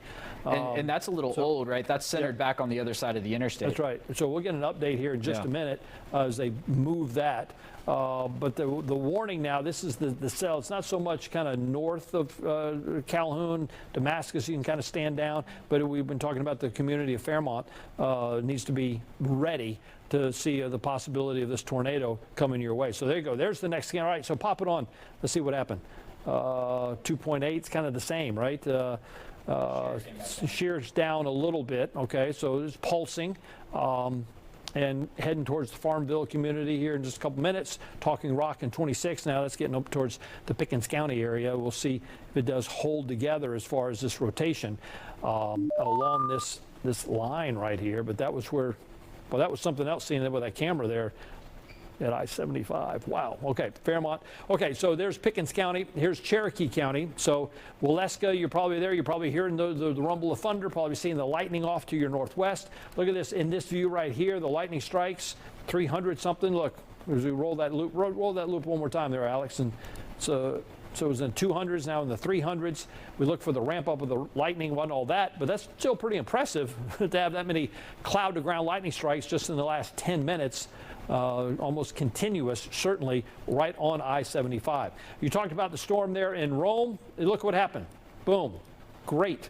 Still a thunderstorm, still a severe thunderstorm, still can bring down trees, but it's no longer a tornado warning, and certainly good news there. And that storm now making its way just to the southwest of Rome, heading into Bartow County eventually. But if I'm in Rome, I'm just paying attention, all right, to my environment. Obviously, things get a little dicey. You need to be in your safe place, but no more active tornado warning there in Floyd County. So the only one we have is really the one that's up there in Gordon County. So we're down to one, really. That other one, I think it's not going to last too much longer. That was kind of north of Calhoun. So So David, let's track this now, right? Because we're getting closer to Fairmount. If you're in Fairmount, you're in your tornado safe place. But I also want to draw this into Pickens County. Okay. Because it's still moving at about 30, which puts it into Pickens County here in short order. So there you go, the Cartersville Lake Marina in about a half hour. Talking Rock, we showed you that, 41. Sharp Top Community in 43. Jasper here within the hour, about 45, 50 minutes coming your way. So they're plodding along. There's still intense thunderstorms. Weather still has that rotation to it. By the time it gets into Jasper, don't know yet, but we're certainly going to be right here to let you know that if it's indeed something we're going to see, if it ramps back up, if that circulation even tightens even more. But that was impressive to see coming across I-75. Got some bright green working right there for sure, right along that road. Can't make out the name of it. What is that? That's going to be right along Pine Hill Road, Dutton Community Road Southeast. But again, old radar data, so let's look ahead a little bit. And there's a new scan. Got it. So right at so here's what happened. The radar just scanned it and it processed it and said, okay, it's at Self Lake Road. But in reality, David, this continues to move. Well, sure, it's moving and at a moderate clip, 30 miles an hour. I mean, it's not racing, right? But so yeah, it's up around the State Mine Road, now getting close in the community of Fairmont, and just to the south of that. But it's kind of rolling just straight due east. And so, David, I think we're outrunning this warning again. But I mean, look at this red line. And so now we're getting in towards northern extent of Bartow County.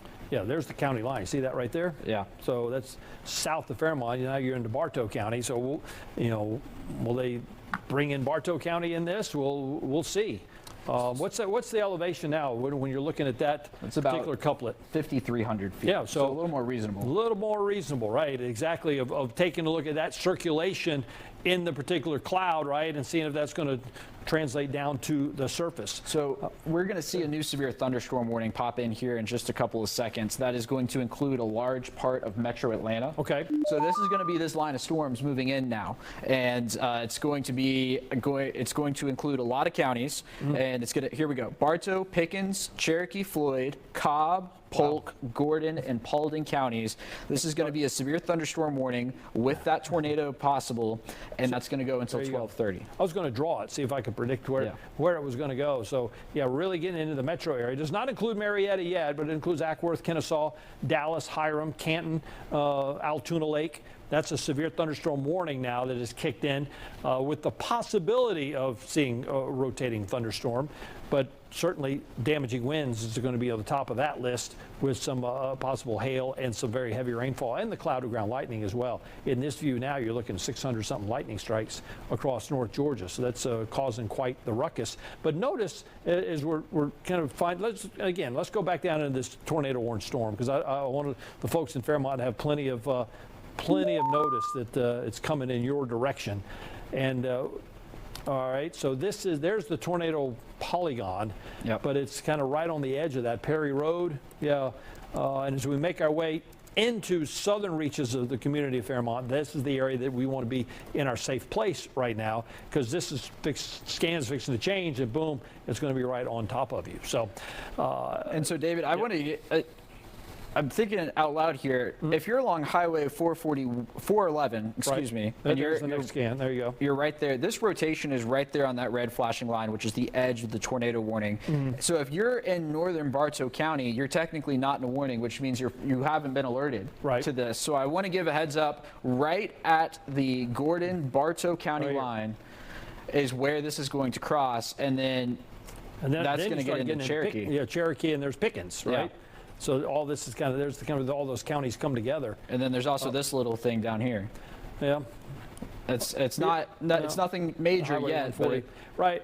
So, not anything, but that is what we call, that's the kind of, these things that spin up along the line of the thunderstorms. That's what we're going to see. And I think we're going to see that repeated now for the next really couple of hours as this system moves into metro Atlanta. We've been talking all about northwest Georgia because that's where the storms have been, but they're on the move and they're still coming our way, and they're not dissipating. They're still going to be with us for the next several hours into the heavier populated areas. So what Alex has turned on there is our debris detector. We call our correlation coefficient, trying to find if there's any sort of debris been lofted by that rotating thunderstorm that prompted the tornado warning up there in the southern reaches of Gordon County, but don't see anything that really strikes me. Now you start looking, pop it back on that reflectivity for again, that edge. Maybe. There we go. It's not seeing any sort of where we get big notches going on. Hey, interesting. Let's see what the shear. Is there a shear swath with that? Oh, yeah. Let's do the shear's back down to below 60 miles an hour now, but it's not terribly strong. No. But it held together, right? Yeah. When we were watching it come across that direction, for sure.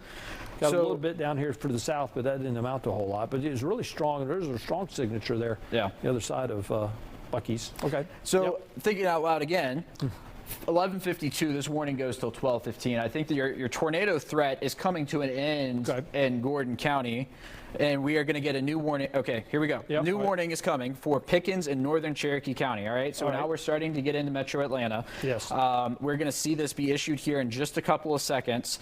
So if you're in Waleska, if you're in Nelson, if you're in Pickens County, I think this is like the fourth time we've said, okay, let's get ready for it, and then here it comes. Here it comes.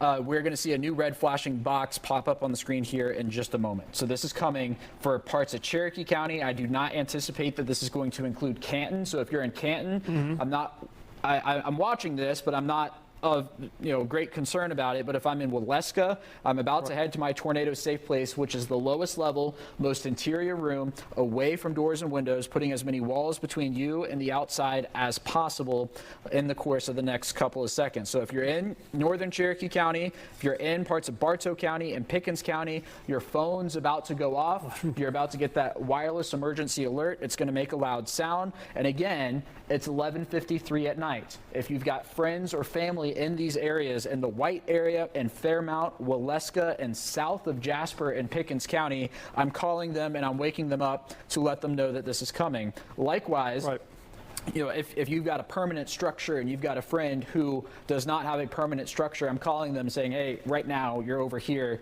not 5 minutes from now, not 10 minutes from now. It's a right now type of thing for that type of situation. What's interesting, we're getting reports of now on the backside, in Chattooga County, we were talking about where there's trees down now, trees down on power lines, starting fire on trees and so forth. And so that is certainly now ground truth of the power of these thunderstorms and the possibility that we've seen of tornadic storms. So David, here comes the warning. So it's going to now pop on and extend what's going on right there into areas of Cherokee County and Pickens County. There you go, an active tornado warning. It says until 12:30. We'll see if it does indeed last that long. But what Alex was saying, if you have your devices turned on, here it is now getting toward the midnight hour. Maybe some folks have already gone to bed. Hopefully now this would wake them up. But let's point out right now that does not include Canton.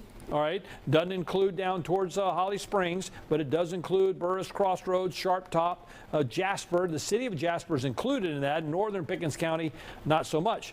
And not to say you're not going to have a thunderstorm. It's not going to be rumbling. They're not going to have flashes of lightning and the heavy rain, the sheets of rain and so forth. But it's where that rotation is that concerns us, and that's the area that they draw the polygon for. So here's what's going on with this. Burris Crossroads, you got about 17 minutes before it comes your way. Sharp Top, Tate, Marble Hill there in the next within the half hour. And if it holds together, then it rolls on into Dawsonville and eventually into Forsyth County. But we'll worry about that in the next half hour, 45 minutes. The concern right now is coming out of Gordon County and into the area that's right along the Pickens and Cherokee County line.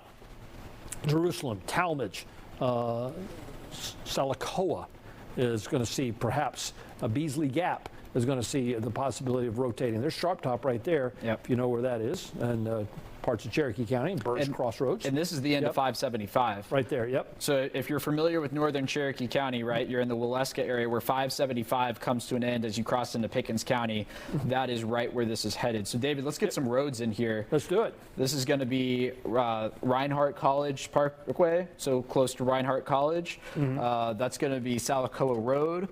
DeBoard Drive, Pond Road. So these are the areas. He drives in, Alex drives the radar down into the street levels. These are the areas that you need to go to your safe place right now because we feel fairly confident we've had a tornado on the ground, and you want to make sure that you're protecting you and your family for sure. And now's the time right along Dry Pond Road that you can take that action. Yeah. So now there's Fairmount, right? And so probably in this area. But, here's the thing. It seems like this rotation keeps moving further to the south. Interesting, right? It's fairly broad now south of Fairmont. Yep. And David, worth noting that this warning has more of that east-southeast shape to it rather than that due east warning that we were looking at back into Gordon County. Speaking of which, let's give some all clears. Adairsville, Calhoun, all good. Rome, all good. Areas that we were talking about that needed to be in their tornado safe place, now no longer. This is going to be more of a Pickens, Cherokee, and northern Bartow County thing rather than a Gordon County thing as we track this here over the next few minutes. Yeah, saying they're also looking at some rotation there near Sonoraville on the back end of all that. So let's see if we can find. Yeah, probably down further. There's Cass High School, White. Are they talking about down here? Yeah, I'm unfamiliar. Oh, it might be this right here. Yeah, right there. We'll see. You'll have to keep an eye on that. Sure, see if it tightens up at all. You're there in sections of Bartow County. So again, go back out, and it's important, yes, to show some of the all clear, and you have to go back towards the western side of county. Rome, you're getting a pretty good thunderstorm right now, but that rotating thunderstorm now has kind of bypassed you. Somerville, Lafayette, obviously those areas are now in the clear, even though with some light to moderate rainfall. Still under the warning though. Yeah. So they're still under a tornado warning. This one's got extended there into Cherokee and to Pickens County. Again, southern Cherokee County not in that warning. You do have a severe thunderstorm warning though. Canton and Holly Springs right along I-75 moving into I-75 in Cobb County. And Cobb County, the northern sections of that area under a severe thunderstorm warning, waiting on some wind to come your way with the torrential rain. But right now, not seeing any rotating thunderstorms down that far south. This is the furthest south tornado warning we've had now that we've lost the Rome tornado. As far as the warning goes. There's circulation right along I-75, just the outskirts of Altoona Lake, right? Yep. Okay. So let's see. Let's try this again. John and Josh, let's see if we can get a camera at 75 and Highway 411 near White. If we can fish that out, that might be a good idea because this is not warned, David, but this is how that that Gordon County storm started and crossed 75. Exactly right. There's 75 white community. There's Altoona Lake right there. It's Cartersville heading south back down into Cobb County. Yeah. Yeah, because it's interesting when we had the warning up here, Fairmont, and now we don't have the tight circulation. Interesting. Yeah. All right. So it's noon. It's midnight here, and you're watching Fox 5 coverage of the storms. Thank you for being with us. We've been looking at a line of intense thunderstorms, ragged it may be, but a line nonetheless. And we started with some active tornado warnings up in northwest Georgia, and now they're moving into parts of the metro Atlanta area. And the timeline of this has kind of been where we expected, and the intense thunderstorms have been up here to the north, and we're still looking at some very strong thunderstorms to the south, impacting a lot of metro Atlanta here over the next couple of hours. There is the trend and the hope as we continue to march east, maybe a little southeast jog now for the whole line, that we will see some sort of diminishing intensity with these thunderstorms. But right now, we still have a couple active tornado warnings, and that's prompted our continuous coverage right here on Fox 5. Thanks for staying with us. Hopefully you find this very informative as far as protecting people and property, and just letting people know the information, being the messengers of hey, there's a severe storm in your area that could perhaps produce a tornado, and you need to take shelter, and that's what we're here to do. So this one that was in and around Fairmont now, I'm not seeing that really dire circulation that prompted that warning to be kicked out all the way over across Cherokee and Pickens County. That's very interesting. Whereas when you go further to the south, maybe a little bit more probability there down towards I-75 in Bartow County, north of Altoona Lake. This right here is going to be some very strong wind, though, no doubt about it, kind of coming in behind the system. What does the reflectivity look like right here on this? There you go. See that lean? Look at that. Since we're looking at this, David, we have that camera right here. Okay. This is going to be 75 near White, so another intersection. We used the stoplights as a gauge earlier to see what was going on. We see that they're shaking in the wind a little bit. Right. And this is going to be as the heaviest the weather is going to begin pushing over this location in the next couple of minutes. This is just a little bit east of 75. So this is going to be the northern reach of Altoona Lake now, and to that part of Bartow County. Again, no tornado warning in and around Cartersville or White at this point, but we are watching that area of rotation in that spot to tighten up and maybe become a little stronger before all is said and done here over the course of the next couple of minutes. So this is State Route 63 right now. And there's your continuous lightning that we're seeing with that, and it just kind of lights up the sky. That really helps us when we look at cameras and helps some of our spotter network that we have out there, and the law enforcement officials, the first responders, to see if there's any sort of a cloud lowering and any sort of rotating clouds. And as we watch this, it's very interesting. We saw that really whip up with our cameras up there in I-75 and sections of Bartow and Gordon County earlier. Wow. And we think we saw a possible tornado just roll right across that area, heading on into the eastern part of that county. All right, so here's what's going on Fox 5 Live Viper, along with Alex Forbes, who's driving the radar, showing you the various modes of operation. These are things that we look at as meteorologists to kind of come up with what's going on with this particular storm. And right now we're in their velocity mode, something you don't see a lot of, you don't use on a day-to-day, but on a day and a night like tonight, we use it because it shows us the direction and the intensity of the raindrops as they fall and what direction they're going. And that's where we can sometimes get these couplets showing up that would tell us that, yes, we've got ourselves a possible tornado. And then you use the ground truth to say, yes, that is a tornado. And early on, we had a couple spot opportunities where we had confirmed tornadoes in northwest Georgia. And right now, these are just radar indicated. Ooh, what was that? There's a BTI. Where'd that come from? So I want to take you over towards the Birmingham area. We've been monitoring these southern storms, and now we're seeing them go tornado warned. Right, so if we're watching this now in Metro Atlanta and in Carrollton and in places like Bremen, Douglasville, next couple of hours, we're seeing the southern line really begin to gather itself as we kind of expected, working into this environment, David, and here we go. Well, drill down into that. I mean, just out of curiosity, because that just kind of got us, right? 4.8. How about that? Out there just to the north of Lincoln and Pell City. In Alabama. There's I-20 right there, so it's north of I-20. That's I-59. Yep. So that's going to track south of Gadsden near the Jacksonville area, right? So if we've got friends and family at Jacksonville State University, we're thinking about them over the course of the next hour, hour and a half. And the general trajectory now, as you said, this is the really southern branch. Now, here's what's going to be interesting to watch on this, Alex, is look, unlike these storms, if this moving east or maybe a drift in the southeast, it's got a few storms out ahead of it. Right. These didn't have that. So you don't know if this is going to have some sort of an impact there as we make our way to Cleveland County and Heflin. So we'll be watching that here as we get into the early morning hours of your Wednesday. Okay, go back to the warned storm that is up here in parts of Cherokee and Pickens County. A little bit of Gordon County still left with the active tornado warning, but wow. Just not seeing anything right now. I'm baffled a little bit. There's Waleska, where Reinhardt is. And then further to the south, we were watching that area outside of, right along I-75, south of White. Maybe a little bit right there, perhaps. Not too grand. Well, and I think if we're going to see anything here over the next little bit, right, we've got the warning technically up here, but I'm watching right along where the green and the red come together. That's obviously a large area, but if you see any brighter colors really close together begin to pulse up, that's going to be your what we advertise as the spin up tornado threat. What we said right along there, boy, that's some wind right there for sure. You know, it could bring down trees and power lines right along the Bartow and Cherokee County line. So that's just estimated wind there, 30, 40. Let's see if that translates down to the ground. All right, so there's the active, that's the one active tornado warning.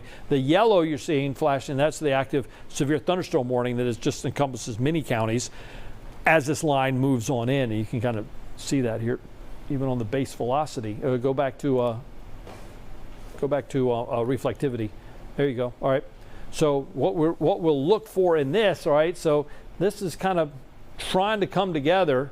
I don't see anything that alarms me with this, other than there's probably going to be some gusty winds. And you don't see the big cluster of lightning. You got a little bit out here towards Kingston, Harley right now, but you don't have it like it was when we had those tornadic storms or tornadic warned storms up to the northwest. But in this view now, you broaden it back out. There's 400 or 500 lightning strikes, but that's a pretty big view there, stretched from North Georgia all the way into east central Alabama. Right. And again, we're still thinking these lines of storms, this cluster of storms, is going to make its way in the metro area here in the next hour, hour and a half, 2 hours, moving into metro. This certainly caught our eye. Boy, that just kind of popped in there, didn't it? We were focusing on our storms here. Now, that's out of the Birmingham office, so that's the reason we weren't alerted right away here, and it's not in our viewing audience yet, but it could very well be. There's Cleveland County. Folks watch us out towards Heflin and I-20 way. So, David, let's track this big line, right? So it's moving. The motion's technically east, but I'm going to track it a little east-southeast. Into the metro at 40 miles an hour.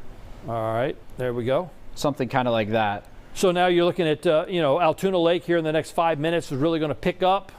Avery up there in 11 minutes, Hickory Flat in 12. The outlet shops of Atlanta in 12 minutes, Ackworth in 12, there in Cobb County, Brookstone in 17. So within the next 10 to 15 minutes, it's going to start impacting a very heavily populated area stretching from Haralson County all the way up into almost northern Fulton County here. And next a little bit, knocking on the door of Alpharetta and Milton, the bigger populous areas, and eventually getting into the heart of downtown. That's the plan right now. And if we can kind of keep the rotating thunderstorms away, that would be a great thing, and just get the wind and the rain and get it on out of here in the next few hours, and then just kind of all catch our breath and have a nice sleep, and then get up tomorrow morning and the sun will be out and it'll be a grand and glorious day. So that is the plan. But still these areas that we have the possibility of some rotating thunderstorm, I just don't. I'm a little concerned because we're not seeing anything up there. We're holding on to that warning there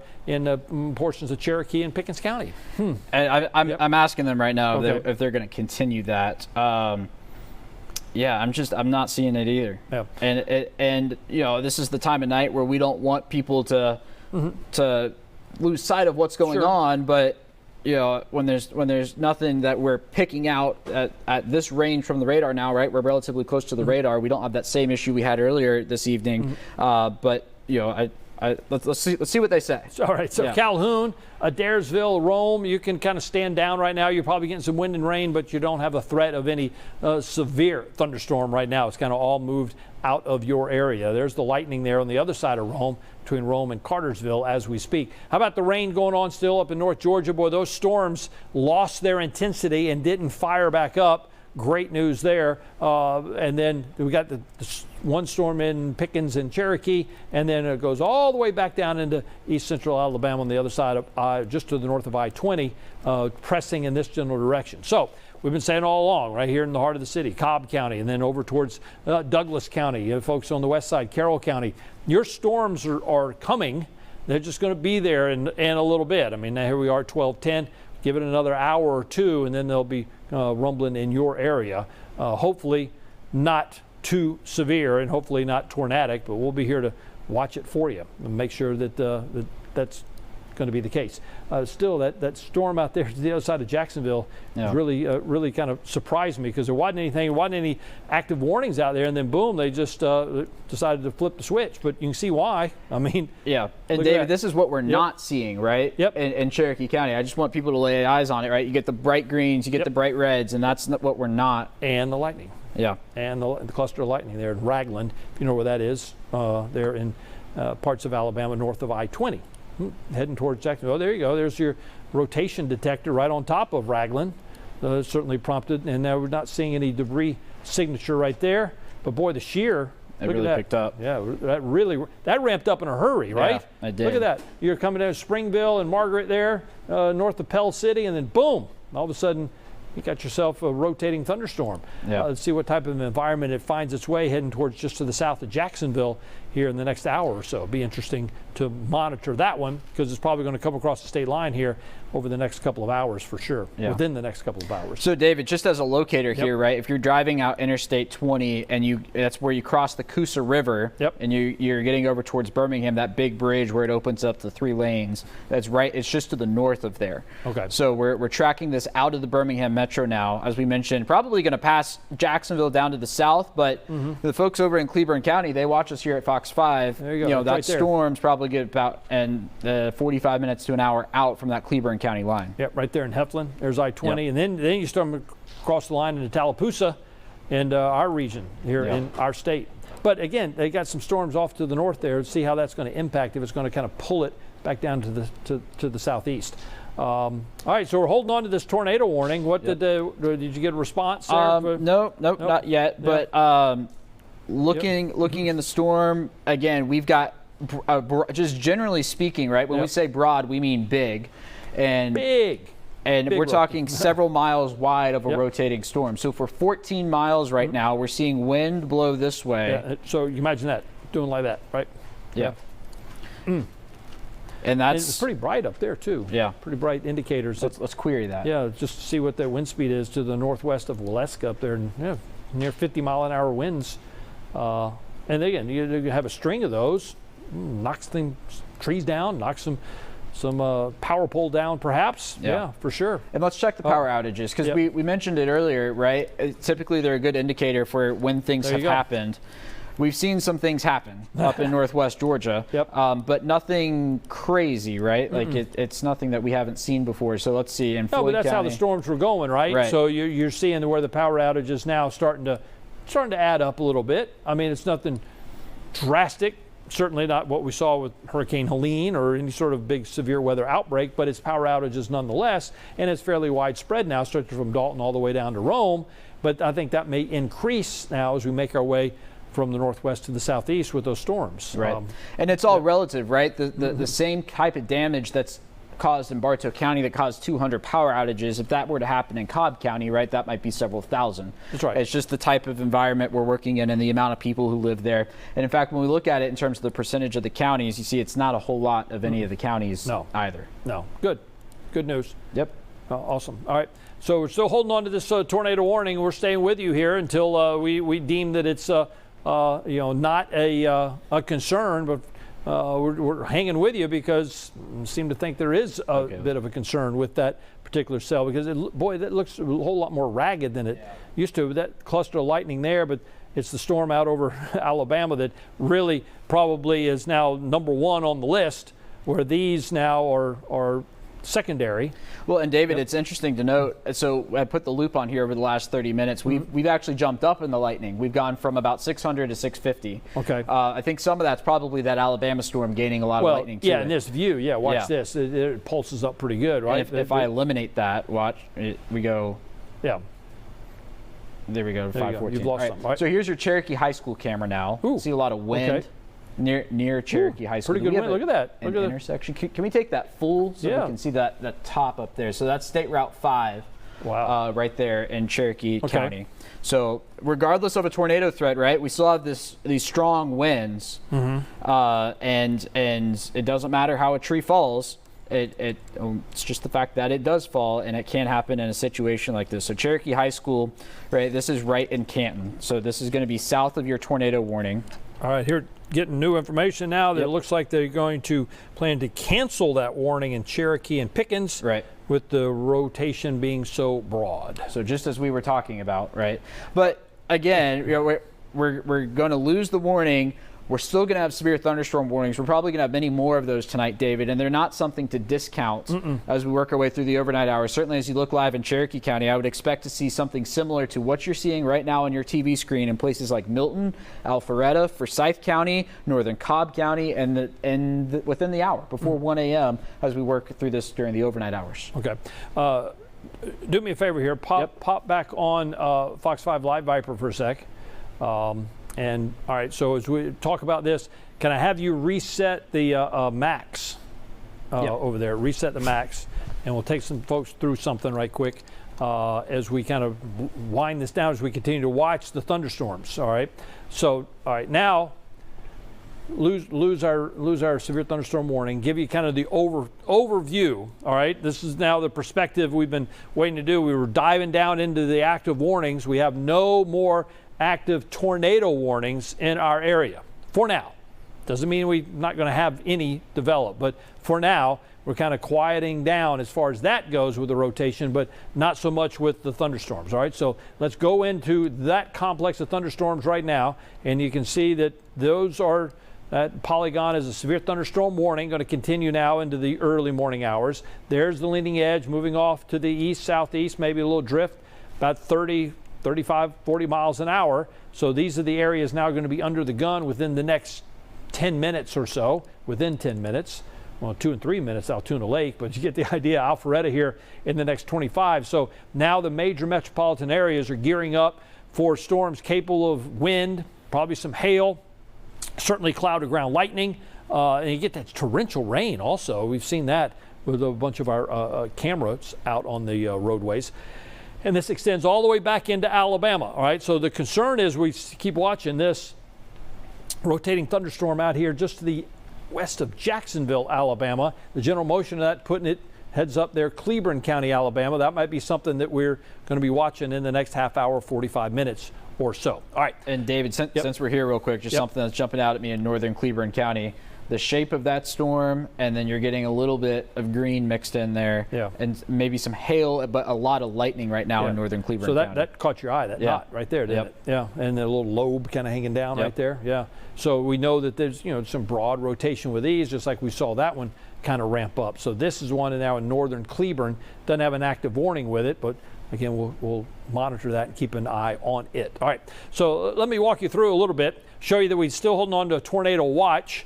Conditions favorable for the possibility, and I think that I don't see that getting extended down this way yet, but if it does, we'll let you know. All right, so as we look at the timeline of all this, of course, this goes back to 10, 11 o'clock. Here we are at midnight now, so there's the storms lining up, right, and they're still holding together. They're still pulsing our way along about 2, 3 o'clock in the morning. The biggest threat's going to be that damaging wind, and then there they go down through the south side by 3, 4 o'clock in the morning. So it's going to take a little while, but everything's going to clear on out of here by the time we start the day tomorrow early on your Wednesday morning. That is the plan, all right? Here are our current temperatures out there right now. See, we're holding on to the 70s, so we're still warm, but we're not as buoyant as we were earlier today, where we were well up into the 80s, and then you start getting some rain coolage there in Rome. Up towards Blue Ridge, you're in the lower 70s, but we still got a lot of moisture in the air, so temperatures aren't going to cool that much. Still, part and parcel of the thunderstorms, we're going to get a breeze out there. It's going to be windy. It's going to be pretty windy through the day tomorrow. Now, the storms are all gone, but still kind of breezy coming up out of the northwest. We'll have wind gusts 20, 30 miles an hour at times. And the thing is, looks like we're going to get another surge in here early Wednesday morning, the possibility of a couple thunderstorms early on Wednesday or Thursday morning. And then by Thursday afternoon, now the wind shifts up out of the west into the southwest, and we'll see wind gusts up around 20, 30-something miles an hour. So we've been with you for a long time, so I just wanted to share with you the forecast over the next several days. Going to be kind of breezy on your Wednesday, breezy on Thursday, and then pretty decent on Friday. By the time we get into the weekend, we have a slight chance to see a few showers, but right now, not all that great until we ramp it up a little bit more on Memorial Day and on into Tuesday, but it looks like temperatures are going to be fairly comfortable. So that's kind of your outlook here for the week. Didn't get a chance to share that with you here over the past couple of hours, but wanted to before we kind of, continue to monitor the storms. Okay, so let's go back to the storms, shall we? One last thing real quick before we go. We were looking at northern Cleburne County, and I don't like the look of this even more. No, look at that. How So, about that? Yeah. If you're we'll just stay with it. Yeah. Haralson County, I want you on standby. If you're in really western Haralson County, north of Tallapoosa, in and around the Buchanan area, we're seeing this rotating storm. This is north of Fruithurst in Alabama, Highway 78. And the fact that you have rotation this close together and that lightning right on top of it specifically, I do not like. Right there. Right? Yeah. So we're east of Jacksonville, right? There's I-20. We're north of I-20. This is the northern reaches of Cleburne County, which is our TV market here in Atlanta, even though it's Alabama. We claim them. We claim Cleburne and Randolph. This is in northern Cleburne. And so what Alex was pointing out, there's Tallapoosa, there's Cedartown, Polk County. This is making its way that way. What does that skit say right there? Let's if see. we pop that on. 2.8. 2.8. The hail size about an inch. Yeah. Okay. That's a pretty impressive storm, no doubt. And we're getting a new tornado warning. I believe this is a continuation of this other warning. So this outside of Cleburne County, back into Calhoun County, we're going to see that extended. Okay. This one is near Raglan. Yes. This cell out here. Yeah, that's going to be drawn into Jacksonville and Weaver here in a couple of seconds. But still, that there it is right there. Yep. So that comes up now, as you were saying. They watch us there in Cleburne County. That comes up to that Cleburne County line in Heflin. Mm-hmm. Right. But it's that northern Cleburne storm that. I don't like it. Well, it just pops out at you, right? I mean, it just and with the lightning that's going on out there, and not seeing anything on the debris detector that would alarm us. What does the reflectivity look like on that? We just still have that little lobe on it, a little bit of a notch right there. Yeah. Right there. Probably some hail. There's some hail, I'm sure, out ahead of it. So you're getting let's look at the strong, hail. they're getting some strong updraft out there. This is in northern Cleburne County, Alabama, just across the state line out to the west of Atlanta. There's some hail getting lofted. Yeah, look at that. It'll get up there, and as soon as the updraft can't support it anymore, it'll fall. And so, look out cars and roofs and so forth out that way. Could be 1-inch hail, about the size of golf balls or so, later on here in just a few minutes. Oh, there it goes. It just pulls back up. Yeah. Okay. So, David, we just got that new scan in. Let me see if I can stand this back up real quick. And what I want to do is zoom back down in here because it looks like that notch is a little more pronounced. Yeah, look at that. Indeed. Wow.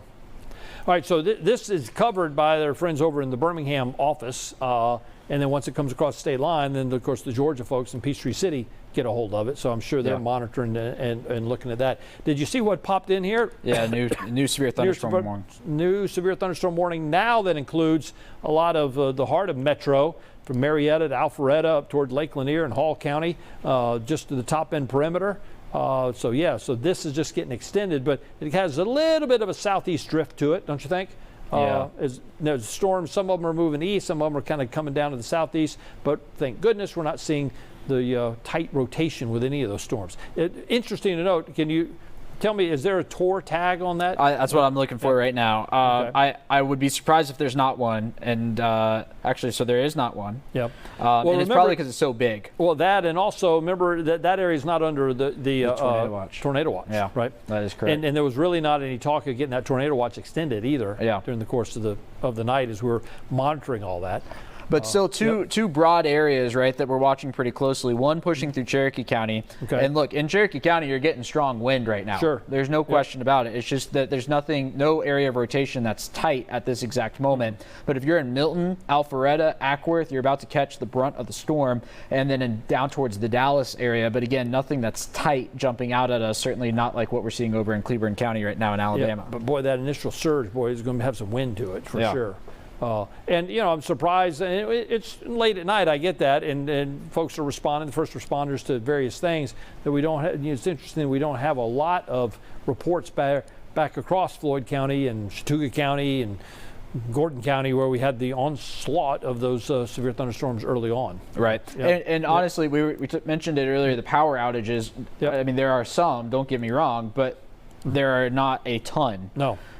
In northwest Georgia. We've got a couple thousand here and there. And in fact, when we look at this is going to be the state as a whole.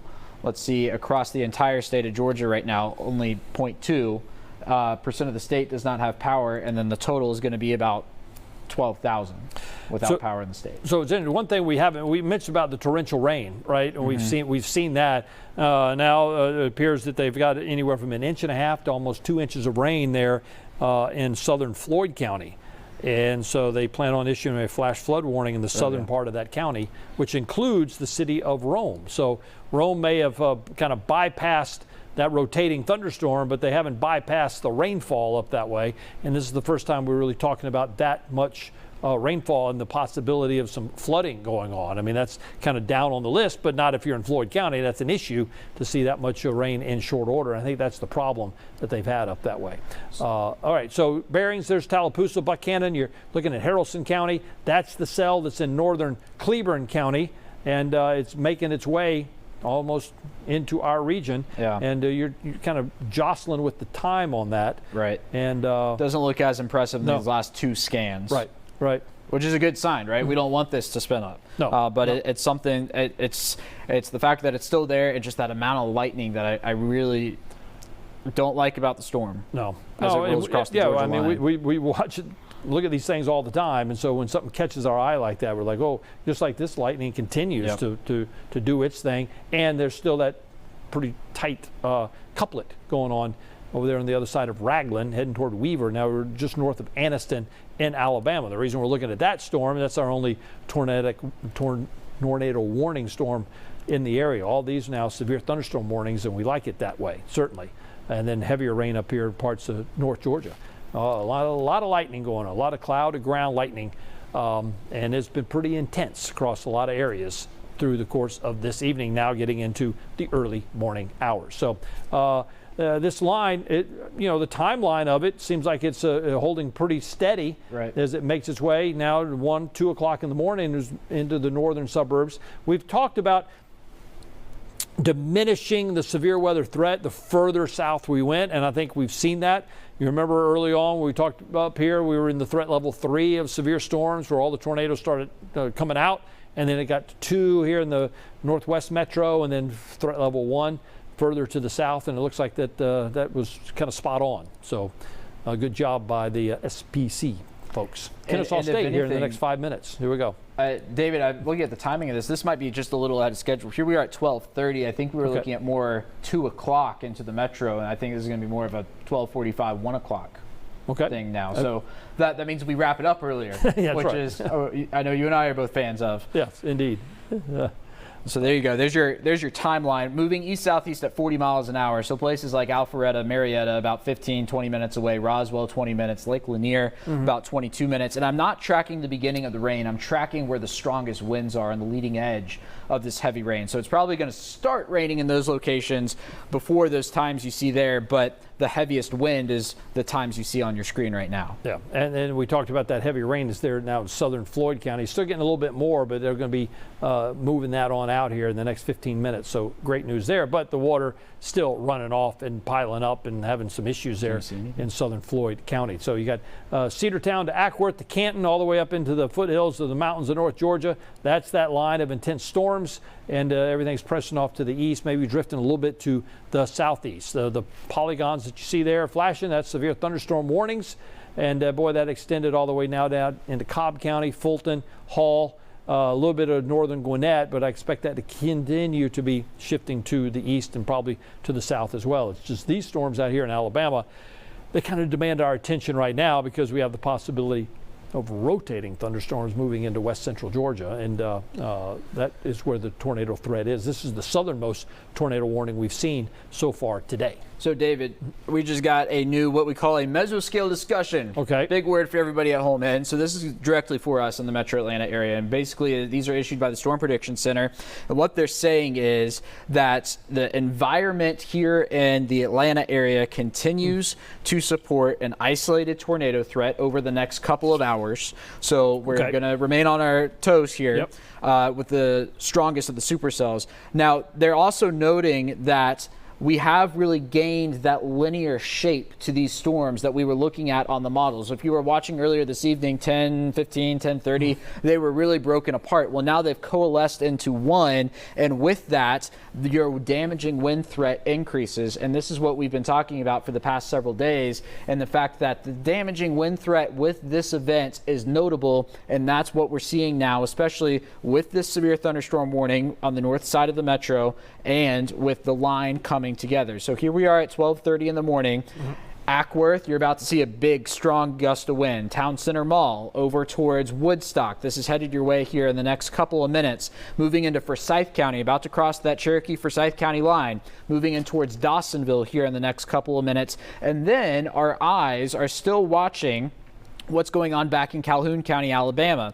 A tornado warning in effect just south of Jacksonville. This is going to include Weaver, and Anniston is right there on the edge. I think you're mostly okay in Anniston from the threat, but it's about to move into Cleburne County, Alabama, which we're responsible for here at Fox 5.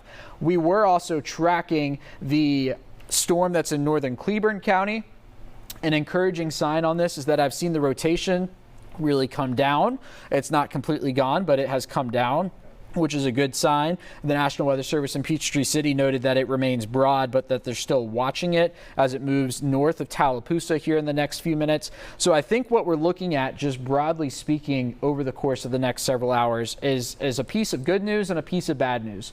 First, the good news, and that is that our tornado threat, I think with this cluster of storms, is coming down. Not zero, but it's coming down, and our damaging wind threat is picking up. Now I'm watching the southern extent for maybe more of a tornado threat over the course of the next couple of hours. So we've got that one warning just outside of Jacksonville. We've got the storm developing on the south side, and that's going to move into places down south of I-20. Now, as we mentioned, we're not looking at necessarily a tornado watch down as far south yet, but it's possible that we see an expansion of that watch, especially with that mesoscale discussion that we just received, and including all of North Georgia here over the course of the next little bit. So that's kind of the lay of the land right now. Severe thunderstorm warning for Paulding County, Cobb County, North Fulton comes almost into Buckhead, far northern DeKalb, into Gwinnett, Suwanee, Duluth, Mulberry, Sugar Hill, Lake Lanier, Gainesville, all included in this for wind gusts upwards of 60 miles an hour with that warning, but it would not surprise me to see some gusts stronger than that as we work our way here through the next couple of hours. David? All right, so yeah, we've been monitoring, real focused now. Severe thunderstorms across our area. Maybe? Hang on. 1 second. That's right. There we go. They changed my battery, but then I had to turn the mic back on. There's technology for you. All right. So, all right, let me show you this big line of storms that are out there that continue to press towards metro Atlanta as active severe thunderstorm warning. And then the area that we're really watching is this spot here that Alex and I have been pointing out, northern Cleburne, about to roll into Haralson County.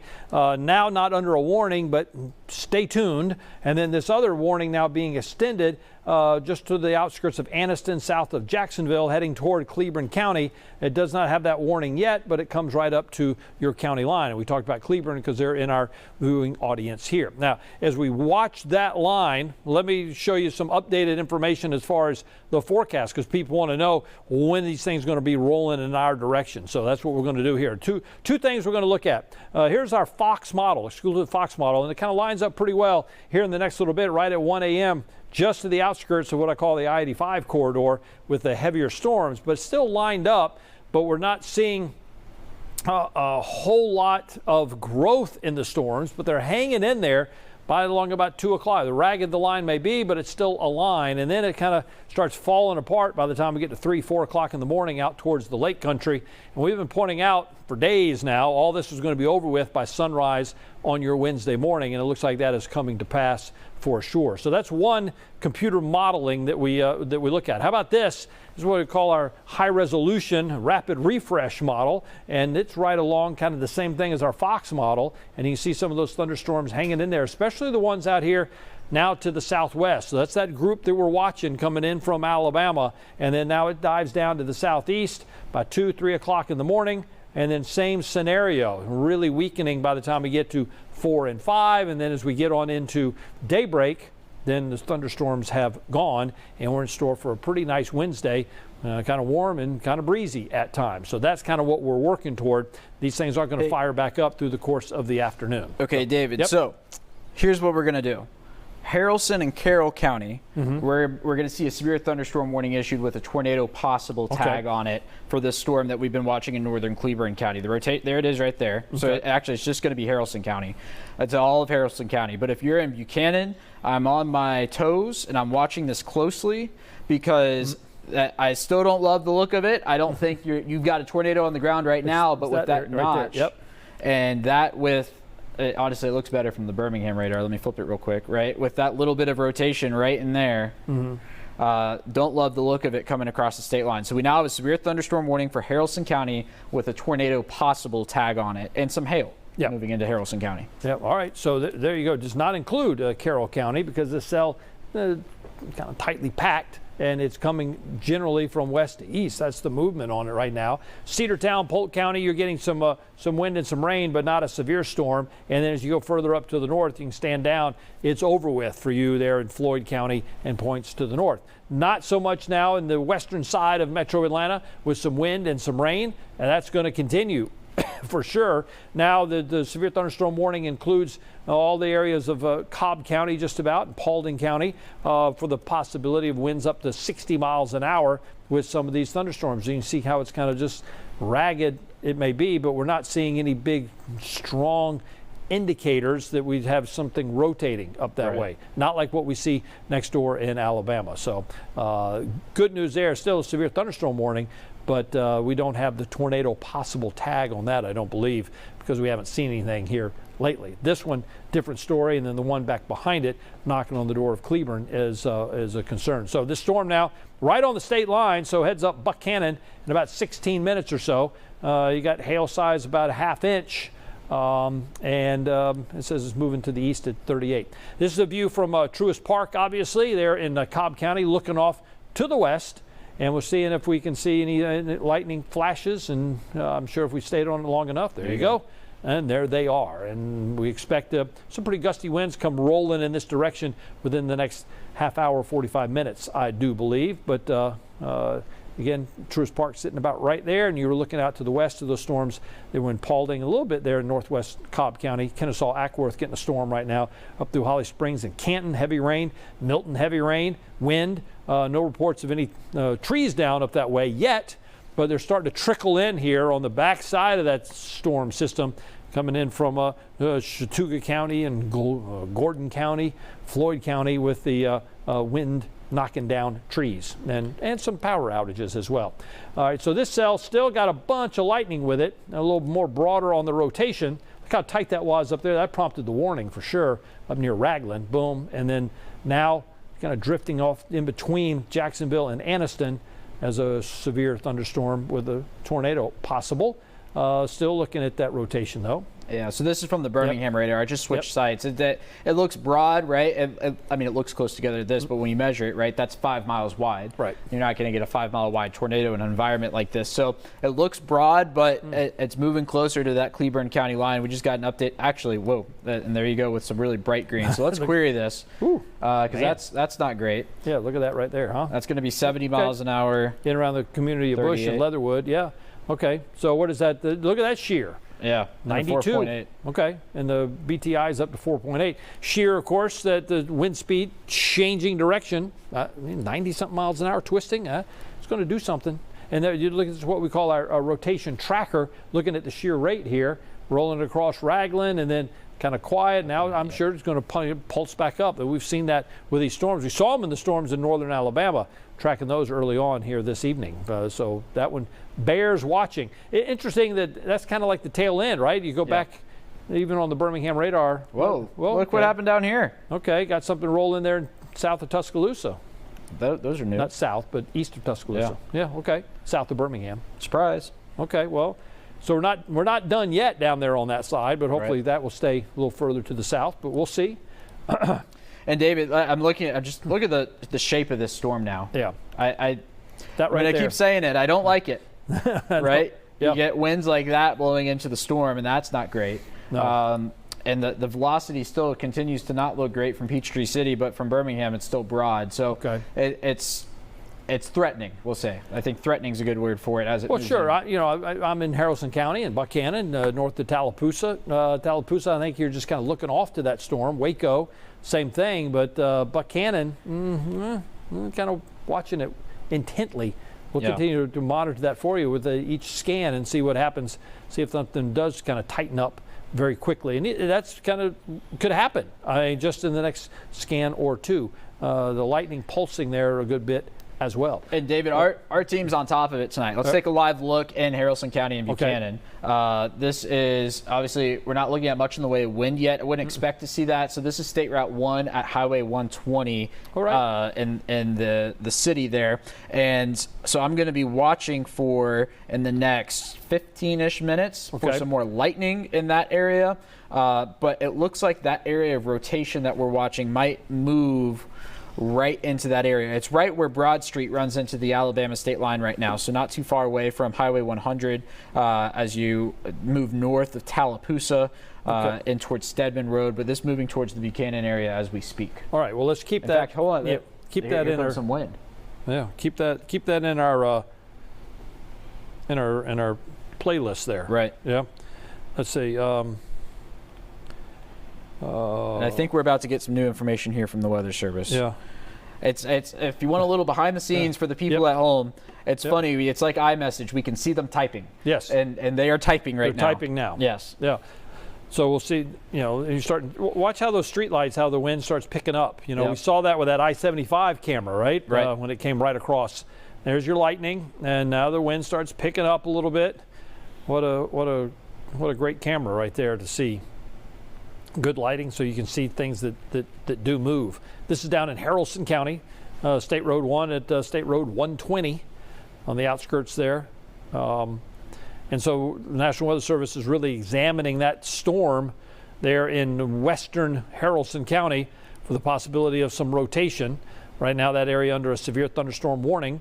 And of the storms that we're seeing in Georgia, that is the strongest storm. There's somebody coming through the intersection. Yep. Godspeed. There you go. It's in a truck. He's got it. But, man, you start seeing the sheets of rain right now. Look how it's moving across the intersection. Yeah. So here we go.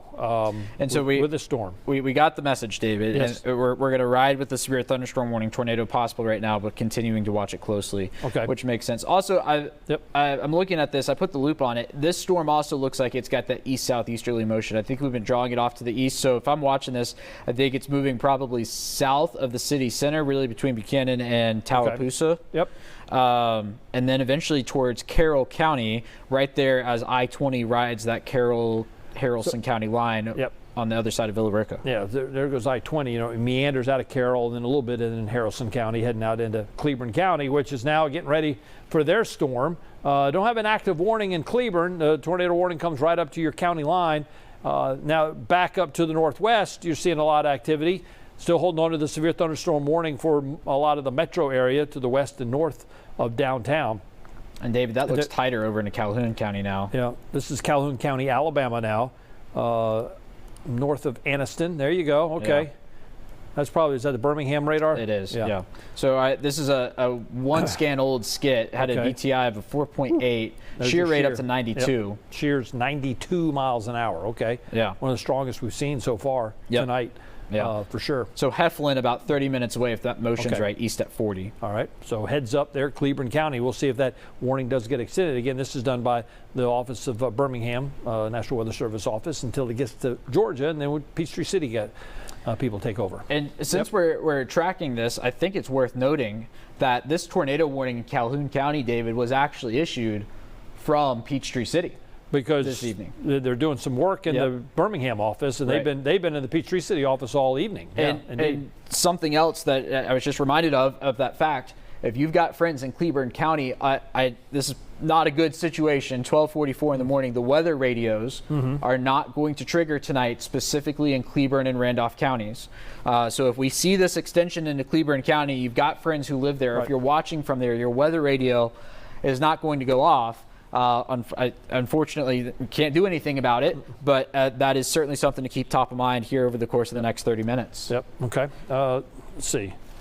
Cherokee County's now got 2 homes with trees down on them. So, this is going to be, coming in, these reports like that for sure.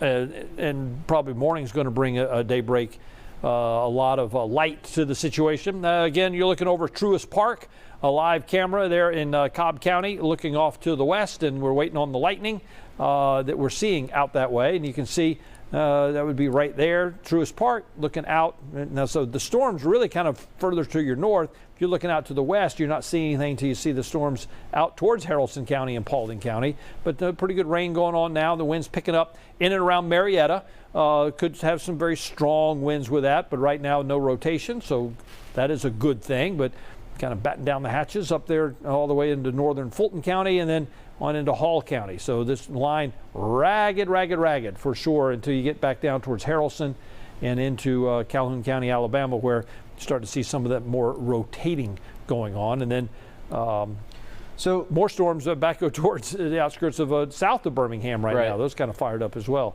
Yeah. That batch right there. And those don't have any warnings on them right now, which is a piece of good news. But neither did this storm north of Anniston about 45 minutes ago. So obviously we're going to watch those storms. But I just want to point out as we work our way here in the next couple of minutes, a lot of populated areas now are going to begin to see some really heavy rain, some really intense wind that's moving into Marietta, the square right now, going to be moving down towards Smyrna in the next few minutes, Sandy Springs, Dunwoody.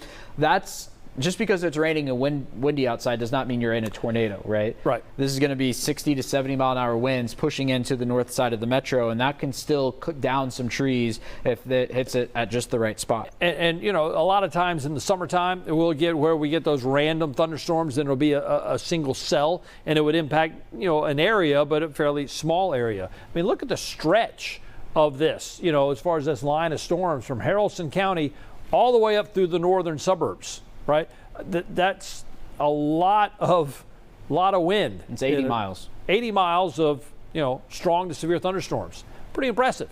And as it moves to the east and to the southeast, it's going to impact a heavily populated area. So it's not like one storm in Paulding, one storm up in North Fulton. No, it's kind of linked together all the way back into Alabama. Now, again, clearing as far as storms go, Calhoun, Rome. You got some wet weather out to your west, but no big thunderstorms. Jasper, Ellijay, the mountains, all good. Still rain. Not anticipating any storms, and nothing's going to redevelop and fire up that way. So, David, a piece of new information here from the National Weather Service in Birmingham. So they're going to wait a scan or two, so in the next 5 to 7 minutes, to decide whether or not they want to continue this into Cleburne County. Now, if they do, I strongly suspect that is going to include the city of Heflin and Interstate 20 for that matter, right? So, look, it's 12:47 in the morning. I know there's not very many people on the interstate, but there needs to be nobody on the interstate headed into Cleburne County in the next few minutes, because that entire part of Cleburne County, like I drove that all the time going to Mississippi State. There's trees right there on the interstate, right there next to you, and that's not going to be a good situation if this comes close to that stretch of road. No, and I think that's kind of a wise move as far as extending the warning or not. You've got a little time, you got a little play in that, considering the storm right now is in the warned area, so you're fine. Right. But it gives the folks there in Cleburne County enough time for us to get the messaging out and for us, the other people, to act, right? And so I think that's a wise move. It's not racing. It's moving 30, 35 miles an hour, but it's not double that, where it would be on top of Heflin here in a matter of minutes. So, and I think part of the hesitation, at least at the moment, is that the storm does not look as impressive on the reflectivity, which is what we're looking at here. That's what you're used to seeing on things like your phone and whatnot. It had a much better structure to it when it was back over near Ragland, over across the river. Now not so much, but that rotation is still very much there, just south of Weaver, now moving toward that Cleburne County line. yeah, okay. So that's the storm we're watching. How about this one? So this one's kind of, filled in, if you will, where that notch was there, the storm in Haralson County, and the lightning's down. Yeah. In fact, do me a favor, zoom in right here in just Haralson County. And so, look. 51. I mean, that's something, 50-something lightning strikes. What were we at? Double that, right? Yeah. Okay.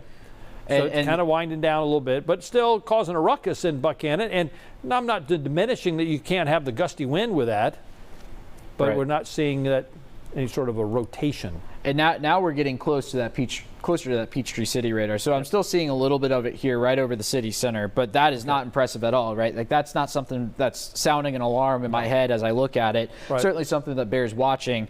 Particularly, I mean, yes, David, the lightning's down, but it's still right over that one area. In fact, let's look live in Haralson County.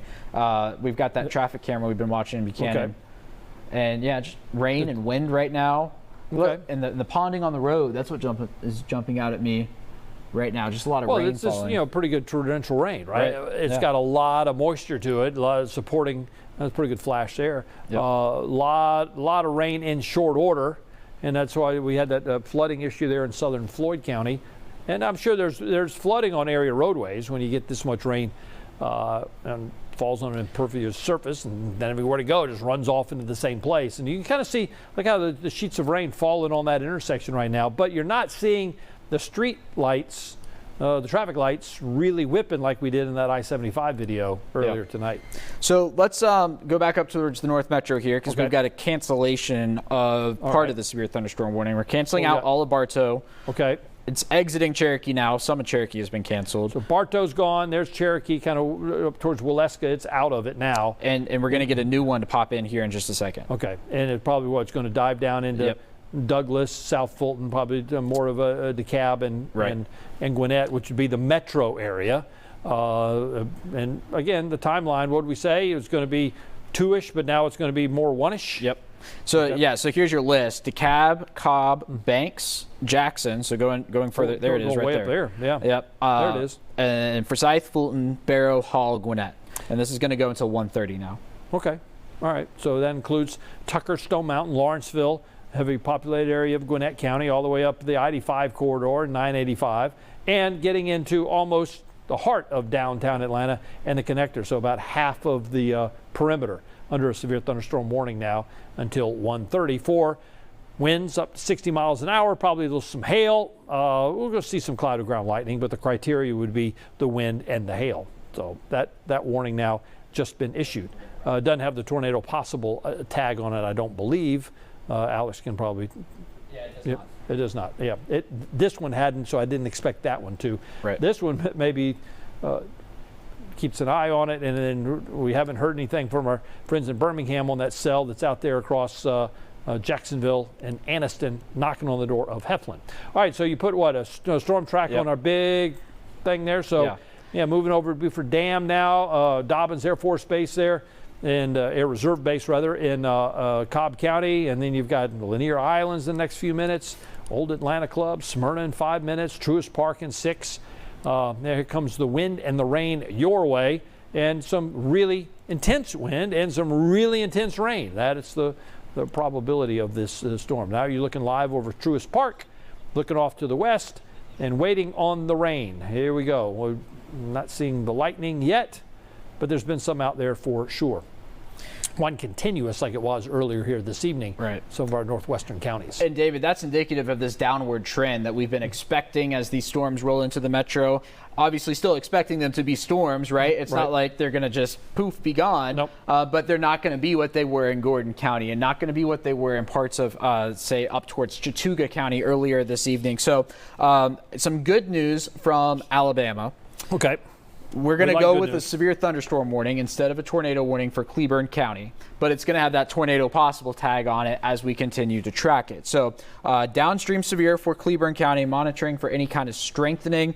For what it's worth, we work with the Birmingham office on somewhat of a regular basis in those two counties, and I know that they like to do that. They'll go with a severe first, and then they'll ramp it up if need be, but I'm seeing the rotation still. I'm seeing that it does not look as impressive as it did, but it still bears watching as it's going to be moving into the Heflin area. Also worth noting that in towards Buchanan, I really have seen that rotation just fade away. I'm not really concerned about this. This is the relative velocity, so this takes into account the way that the storm is moving, and we're not getting any of those greens. We're only getting them on the base velocity, which whenever you get a situation like this, you typically lean towards the storm relative than you do the base. Okay. So we're going to see that severe thunderstorm warning pop in here for Cleburne County in the next couple of seconds. Yeah, and also monitoring the storms that are now moving into the metro area. It looks like that we're going to see that intensity kind of beginning to wind down a little bit. I mean, it's still going to be a severe storm, but that intensity starts to lessen a little bit as we go kind of, minute by minute or hour by hour, if you will, moving into the metro area. So that's the storm now. There's what Alex was talking about, brand new severe thunderstorm warning for Cleburne County and for the area right along I-20 Heflin and up to the north, for that cell coming in from Calhoun County, Alabama. Then there's Buchanan with some heavier rain and wind and lightning, and then it goes all the way back up into some of the northern suburbs there, on into Kennesaw and Marietta. So that's kind of what we're looking at across that region. We're looking at Milton, Alpharetta, Roswell, Cumming, Oakwood. They're finding pretty heavy rainfall there. And knocking, we said, at Buford Dam and Sugar Hill, Alpharetta, Roswell, there's Georgia 400 getting wet. There's some storms rolling through Marietta right now with some wind.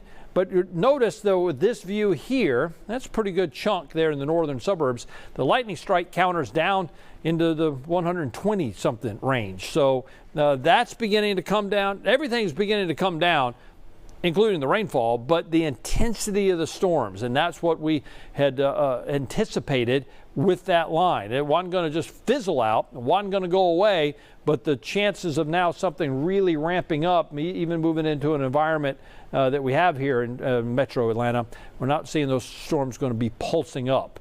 I mean, they need to start pulsing down, but they're still going to have quite a bit of wind. So you see that signature there between Roswell and Alpharetta, a little bit of white showing up, could have a little small hail with that. That's within the parameters of the severe thunderstorm warning. But I think that the wind is really, the onset of the wind is really going to be something that we're looking at. We'll get some numbers coming in from various weather stations that we have, see what the wind gusts were up to, arching all the way back up into areas of Hall County there in northern Hall County and Lake Lanier.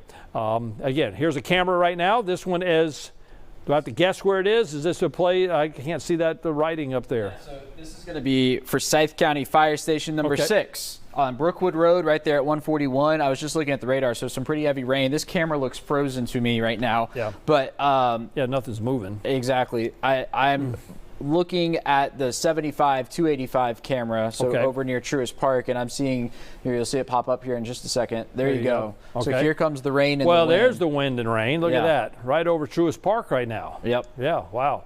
Shake, shake, shake, right? Before we could see off in the horizon, not so much now with that torrential rain that is falling and the wind. There you go. Now there you go.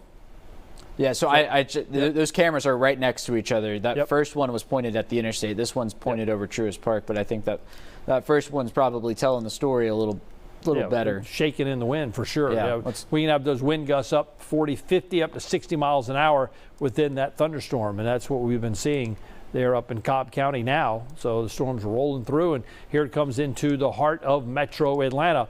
Thank goodness we're not tracking tornadic storms right now, other than perhaps one way over in east central Alabama, but all in all, pretty good, right? So what are we looking here? Where's this? This is going to be Sandy Springs. This is normally our King and Queen building. We're looking towards the north here, instead of towards the northeast, and we're looking at the lightning right now across parts of this area. That's kind of what we look at with the lightning, and then you start seeing, you see the cloud formation, and that becomes very, very important if we see something kind of lowering. But again, we're not don't anticipate seeing that, but it'd be nice as it gets lit up to kind of get our eyes on things like that. We certainly had that up in northwest Georgia earlier this evening with active tornado warnings. There's a severe thunderstorm warning now for Cleburne County, Haralson County, Georgia, and we're still watching the possibility of that rotating thunderstorm now coming across the county line into Cleburne, and eventually the state line in the next 45 minutes. And that's the southernmost tornadic storm we've seen with this line. And David, I'm going to pop up real quick this tornado watch over here because I think we're about to clear some areas. Well, which I would think so. Yeah, back behind it, all these should be whittled away, or will be. Yeah, so we haven't done it yet. Huntsville has done it. I expect that we'll see a large chunk of that cleared here. It's supposed to go till 2, so the whole thing will be gone here in an hour. But I suspect we might not need to wait for an hour. No, I don't think so. All right. Let's give a big broad view again, and then if I reset, is that in play, the max over there? Let's go through the timeline. See my updated. Boy, look at the rain. And then, again, all the way from the northeast region to the west side, that's a continuous line and intense showers and storms for sure. All right, so this is what it looks like, kind of like right now. And then as we go forward, notice how it just kind of marches to the east and to the southeast. But you notice, though, the computer modeling, our Fox model, doing a great job of diminishing the intensity of that line and the storms, certainly over the next couple of hours, and then really falling apart by the time we get to 4 or 5 o'clock in the morning. And then as we get toward sunrise tomorrow morning before 7 o'clock, 6:36, I think, well, we're going to find quite a bit of sunshine with some patchy areas of clouds. Now, that's one scenario. Here goes another one, rolling on with the HRRR model. There's your thunderstorms. Everything, see, heavier down here to the south, but ragged is that line by 2, 3 o'clock in the morning, and by 4 and 5, then it's all over with. So computer modeling, all kind of being consensual into what time all this gets on out of here, and we start the day looking pretty nice there at 8 a.m. with some sunshine. Now tomorrow's going to be sunny, breezy, and it's going to be a bit on the warm side again with the highs back up into the 80s. Again, here's what we're looking at. This is in Haralson County now. Yeah, so David, this has come back up here in the last couple of seconds. Not only have we seen those reds and greens a little brighter, closer together, but the lightning right on top of it. There you go, right there. It's a pattern that we've been watching, and we're going to get, it's like clockwork around here. Right. New severe thunderstorm warning considering that. All right. So Haralson, Carroll, Douglas, and Paulding counties. Literally, I think that's the 5th time tonight we've been talking about something, and then we get a warning on it as we're talking about it. Well, what's interesting about this is, remember we were looking at that kind of southeast drift. Yep. This one's now more east. Right. So let's put this in motion over the last 30 minutes. Yep. And yeah, that's a little more due east. So yeah, right there on that Carroll, Paulding County line over the course of the next little bit, I'm on standby watching this. And so what we're looking for, though, is to perhaps that rotation tightening up and be very, very quick. I mean, you can have a quick spin-up tornado that we talk about within a couple of the scans, and then it goes away. But you can also pick up some pretty strong wind with that as it makes its way rolling off towards north of Temple and Villa Rica, and eventually heading towards Douglasville and Douglas County. So and it doesn't look great on the reflectivity. And I don't ever see tornadoes that do a certain amount of damage that look bad on reflectivity, right? So that's an encouraging sign. But it's going to be this area right in here. It's going to be just on the east side of Buchanan now that we're looking at this area of rotation that's going to be pushing into southern Paulding County and northern Carroll County right there on that. This is the county line right here over the course of the next 5 minutes or so. So let's track this. In fact, there's a new scan for you right there. Yeah, but flip it over to reflectivity and see what it looks like, right?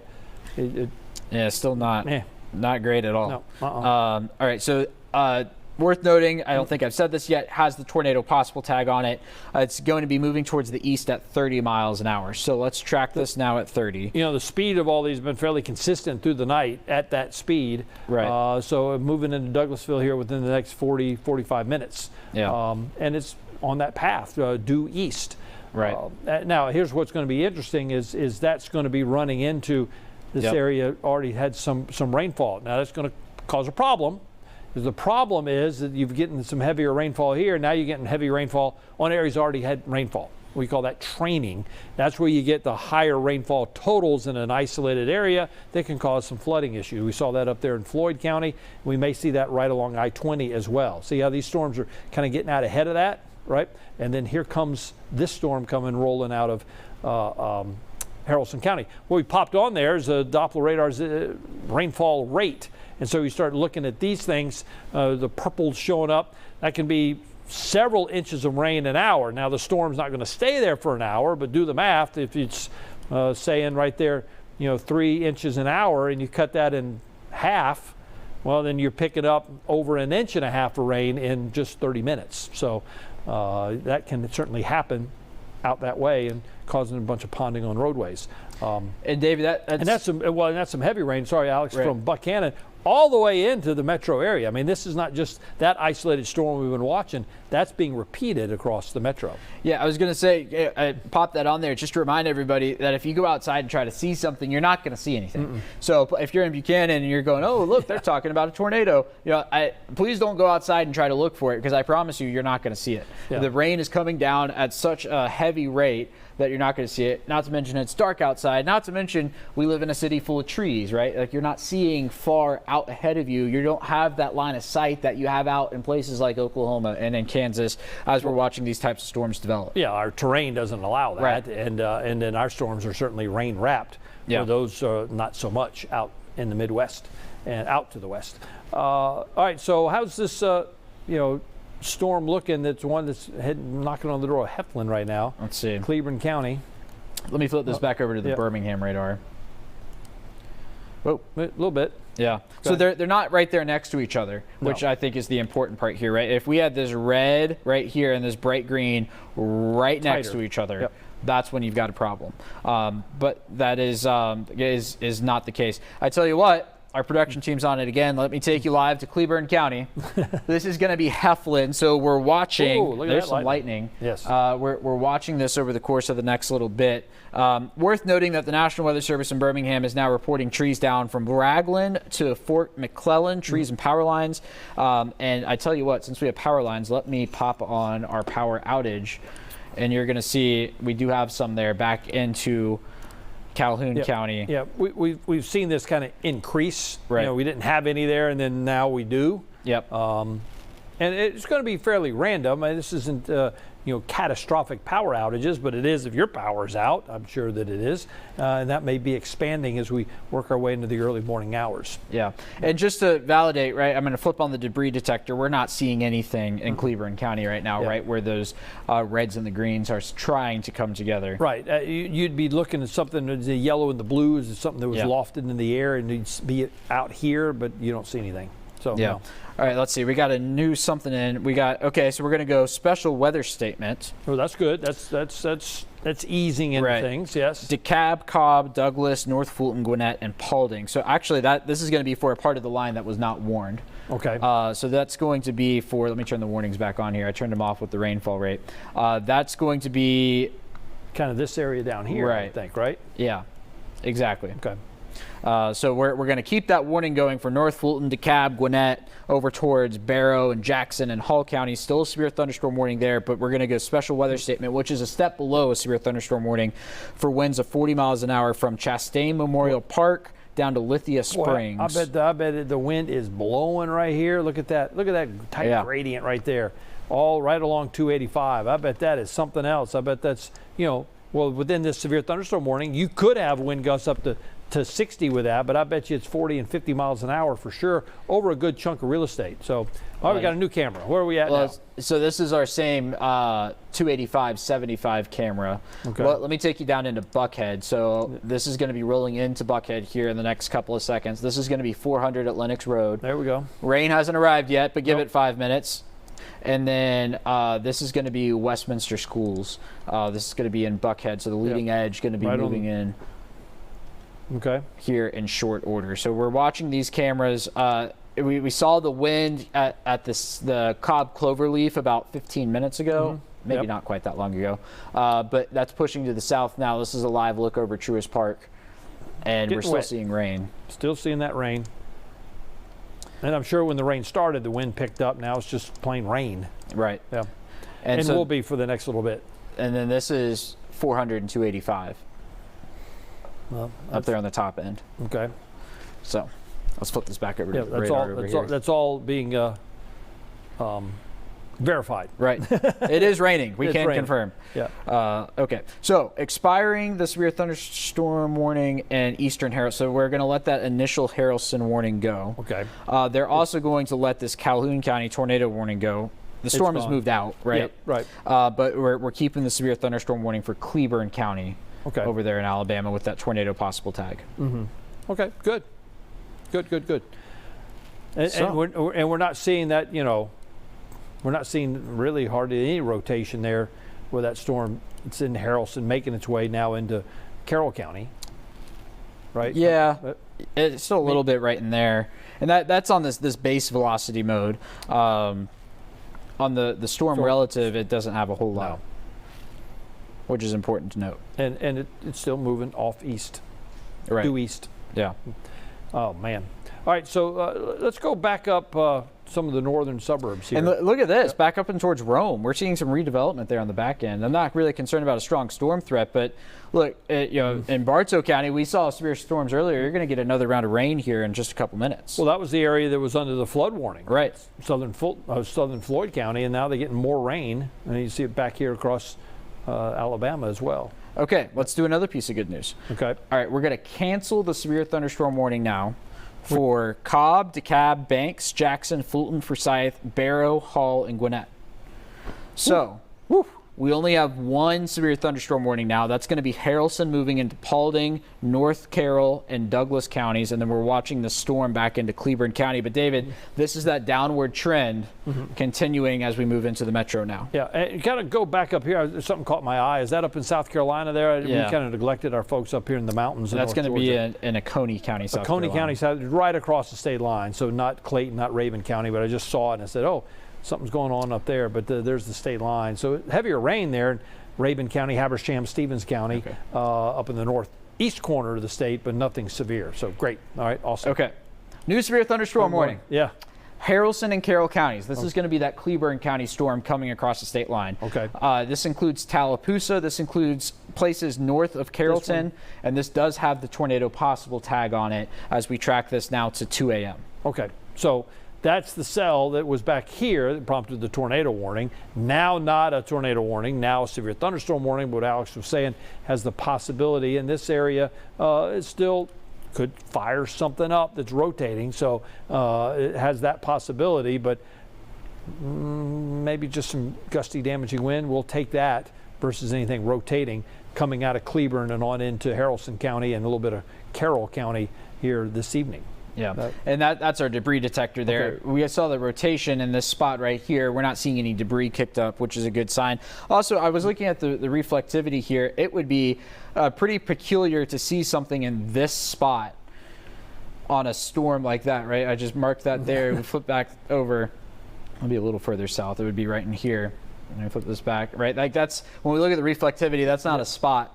That's not where you're going to find a notch. Right, Yeah, exactly. It's going to be down here. Yeah.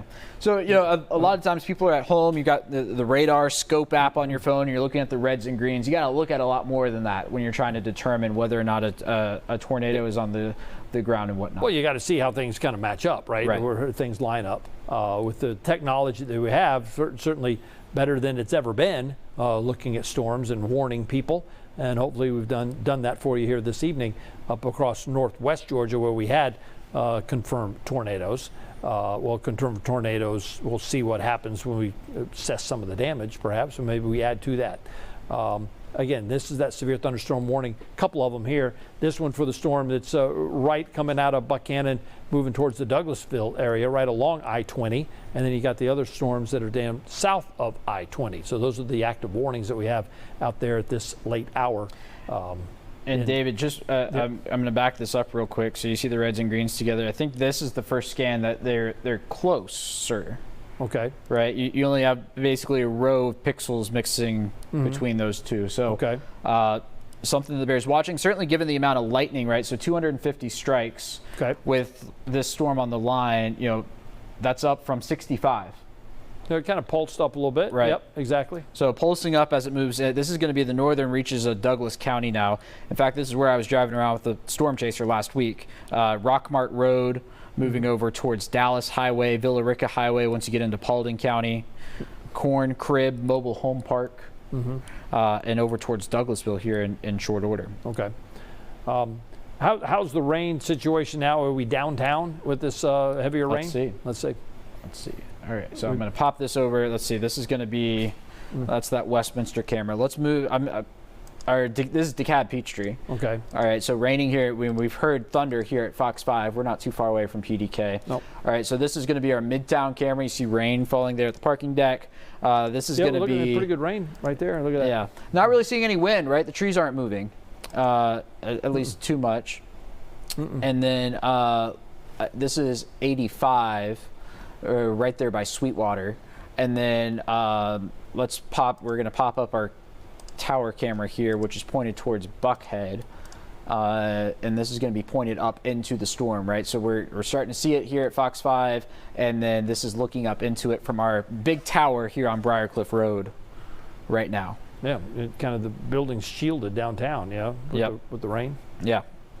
Between here and there. Is that what we're looking at on the reflectivity? Correct. Yeah. So here, let me pop this back over and I'll show you. We're looking right up into this pink here on the reflectivity. So Fox 5 is right about here. Yep. And we were looking up this way. Wow. So there's that for reference, and we pop it back over, and this is what we're seeing right now. That's the leaning edge of the rain right there. Right.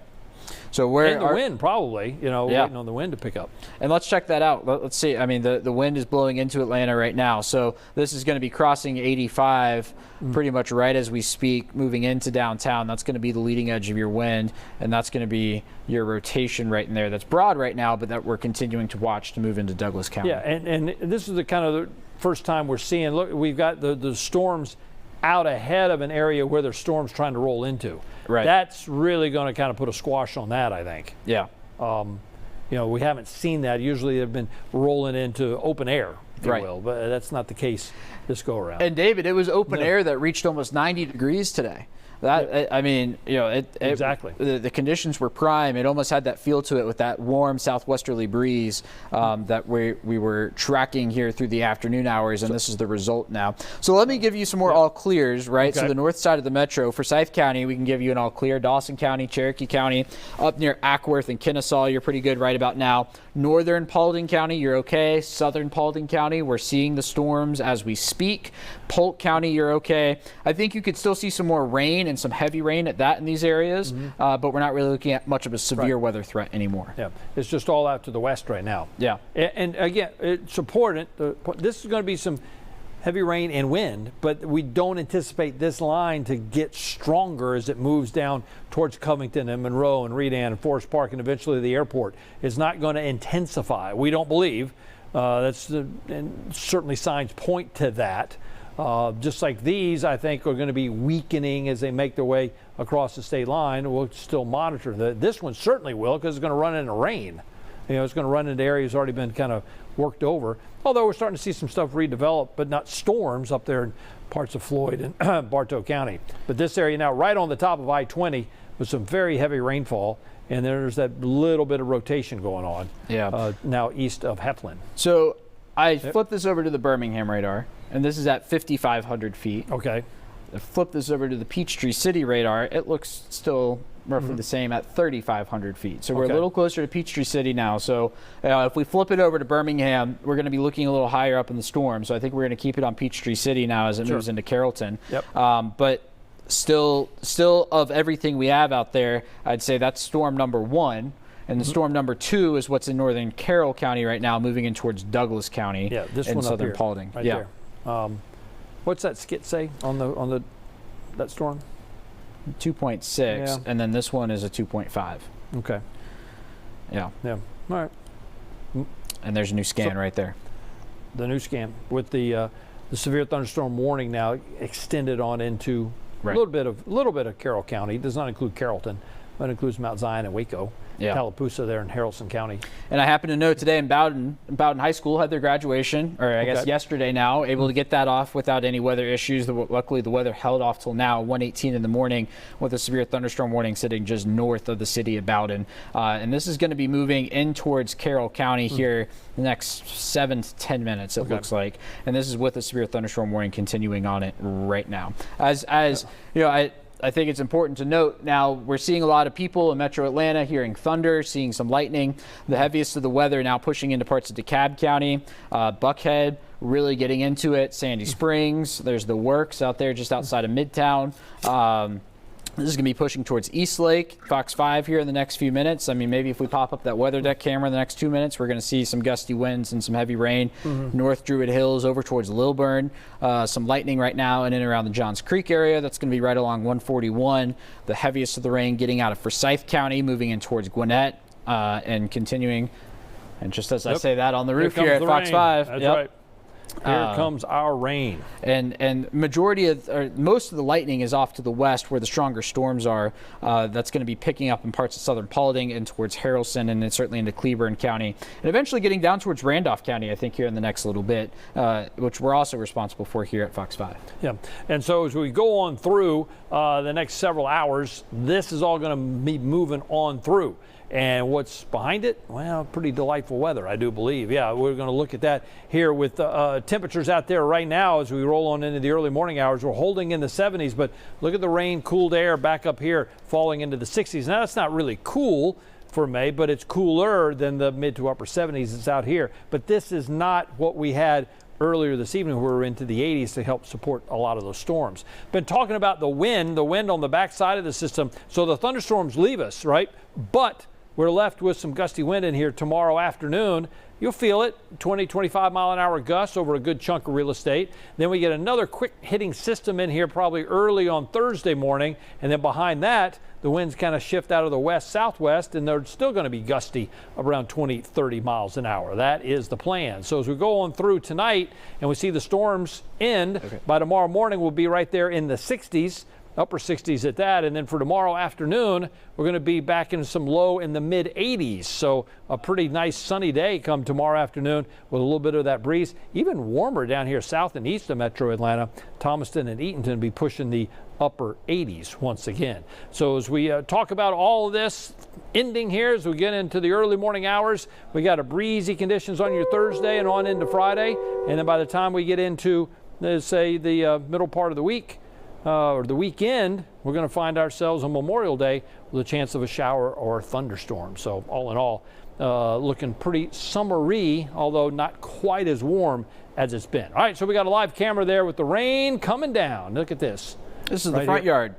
This is our front yard here at Fox 5, and you can see the sheets of rain. So now we're getting into the act. We can hear it here on our roof. Gusty wind, but no rotating thunderstorms, and that is certainly some grand news. Indeed. So, David, while you were sitting there going through that, I was looking through some of our other stuff. I was looking at that Paulding Douglas storm on my other radar over here. Sometimes the color tables do a little different thing. I'm looking at it here, really not that concerned about it. Cleburne County, though, I think might be a bit of a different story. It doesn't look very impressive on Live Viper right here, but when you throw a different color table on it, certainly with a couple of those notches down here and that lightning right there. Yeah. Watch when I flip this over there, right? You're looking at it tightening up. Right in there, just south of I-20. Yeah. Right. And that shear rate's being picked up on as well in that particular spot. And that's moving in towards the Bowden area here over the course of the next little bit. Yeah. So the hope, though, is that this kind of doesn't ramp up as it moves in this way, because, you know, this is probably getting in an area that they've had some precipitation nearby out that way. Yeah. So hopefully we can kind of put the proverbial blanket on it, right? You get some rain out there in Mount Zion, Waco. You don't have that good unstable atmosphere that we did here earlier this evening across the region. You're taking a look at this in 3 dimensions right now, kind of peeling back the layers of the storms that extends, what's that, about 34, 50, or 35, 40,000 feet? Yeah. About 45 when I had all of it on. Wow. But this is like an x-ray of the storm now, right? We get into the reds. That's going to be your heaviest of the rain. And I think when we get down in here, you're going to see just a little bit of hail. Just a little bit. We had larger hail up in northwest Georgia and northern Alabama here this evening. Yeah. Pretty good size hail, indicating the strength of the updrafts. So those are the games in town right now.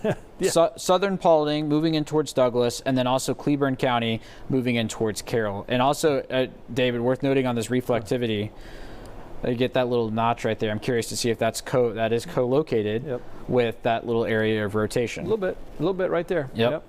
But nothing, again, no tornado warning or anything like that. I think we would need to see this tighten for a couple more scans before we would do anything like that. Well, and also be a little stronger. Right. You know, the amount of wind speed with that. I mean, you can have that little rotation right there, but you really need something that's going to ramp up and be stronger as far as the miles per hour, if you will, of the wind to really do something. So certainly it's a broad rotation or a small rotation of that, small meaning in intensity. And so we'll watch that as it moves across into Carroll County. It looks like right now that's south of I-20 in Haralson County. But again, this area is seeing some rain, so it's probably going to just kind of go, just fizzle itself out because I don't see much of a southeast drift to that. Heavier rain now in Douglas County, now Cobb County, but you see northern Cobb County, the rain's coming to an end as we slide all this into the metro Atlanta area with the wind and the rain, but no active severe thunderstorm warnings here in the metro area. That is certainly some grand news. So this line now, you look at your timeline, has been kind of going according to plan. Here we are coming up it's after 1 o'clock in the morning, and we're sliding through the metro area. I think we had it around 2 a.m., so give or take an hour. And we give or take an hour, and we're spot on with this. So, David, something curious, and I don't know why this would be the thing, but the severe thunderstorm warning here in Cleburne County has been updated. You see it's been trimmed back a little bit, and they took off the tornado possible tag, which I'm not sure. I mean, I'm still seeing this area right in here. Well, I guess they feel like, though, nothing has really happened from when it was over there towards Raglan in Alabama. Yeah. And so I don't think they're probably not concerned with what they're seeing there in that in the velocity mode. Which is good news. Don't get me wrong. No, I got you. Yeah. We're that's the kind of thing we want to see, the kind of trend we expect to see, and that's what we want to see as this rolls into Carroll County. Yeah, okay. Now it's just plain old heavy rain moving into the metro area right here, now in the heart of the city, and then on up the I-85 corridor, heading up into northeast Georgia, just some rain, not anticipating anything to ramp up into severe storms. So enjoy the rain because it goes away for a while, and we don't have any chances, it looks like, until long about we get to Memorial Day itself. There's a better chance to see some rain and thunderstorms. So it's a chance for us to kind of collect our breath and enjoy some tranquil weather in the days ahead without trying to ramp up into storm mode like what we had here today. So it's going to be interesting to see the damage reports, the trees down, and so forth that we've seen from some of that rotating thunderstorms up there in northwest Georgia. Yeah. So, yeah, I think, David, you hit the nail on the head. We're not really looking at storms in metro Atlanta anymore. We're looking at heavy rain pushing in. We've got a couple of lightning strikes around, but it's mainly off to the west, right along Interstate 20 right now. So I know that the Weather Service was talking about updating the tornado watch. I'm not sure if they have done it yet. In fact, I can turn it on right here. It looks like it's whittled away. I'm looking at one of the maps there behind you. Yeah, so they canceled some northwest counties, but not everybody else. Regardless, this watch is going to go away at 2 o'clock, right? Yeah. So we're 30 minutes away from that happening, and we have not seen an extension. Well, I was going to say, that's the important thing. You see how it's down here in parts of southeastern Alabama. That didn't get extended into our area here, some of our southwestern counties. So that was from the Storm Prediction Center, working in concert with the local Weather Service offices, thinking that this area is not very conducive to warrant a watch. Could something happen? Of course, but not something intimate and not something widespread that would warrant a watch down that way in the wee hours of your Wednesday morning. Right. And, like everybody else here in the metro Atlanta area, we're hearing and seeing the same thing you are. Worth noting here at Fox 5, we heard the rain on the roof, saw the picture of it, and now it's I mean, it's raining, but that's pretty much it, right? We're not hearing anything else. We're not seeing anything else right now. So look, as this pushes down to the south, I still expect to see some strong winds in places like Stonecrest and places like Conyers, not at severe levels, places like Snellville, places like Monroe, but this downward trend is going to continue into Fayette County, into Clayton County, into Henry County, Rockdale, Newton, and over towards Walton counties here over the course of the next little bit. So we're just getting a new message in from the Weather Service in Birmingham. 2 main storms, Cleburne and Shelby. So the main storm for them is back near Birmingham right now. Cleburne storm is exiting into Georgia, breaking news. And the Shelby storm looks to be sub-severe. So they're talking about what's... So they're winding down there in Birmingham. That's good. Yeah. So this is kind of the back edge of all that, but running into a thing where they're not going to ramp that back up. Correct. So, yeah. And let's see. There's some people talking about the circulation here, which still does not look great to me. I think the biggest thing in this situation, David, again, we've talked about it a lot tonight, is the lightning co-located with that, but that's it. Yeah. I'm not seeing anything else that's flashing red in my head. No. I think if maybe anything, we see an alteration to that severe thunderstorm warning and draw it maybe a little more into towards Carrollton and Bowden if you want to keep a tornado possible thing on it. But even the Birmingham office took off that tornado possible tag in Cleburne County. Great. So we'll see. They're typing. We see the dots. That's been a trend tonight. They're typing. Broaden the view back out and do me a favor. Pop on, just out of curiosity, see a little bit broader view. Pop on the storm reports.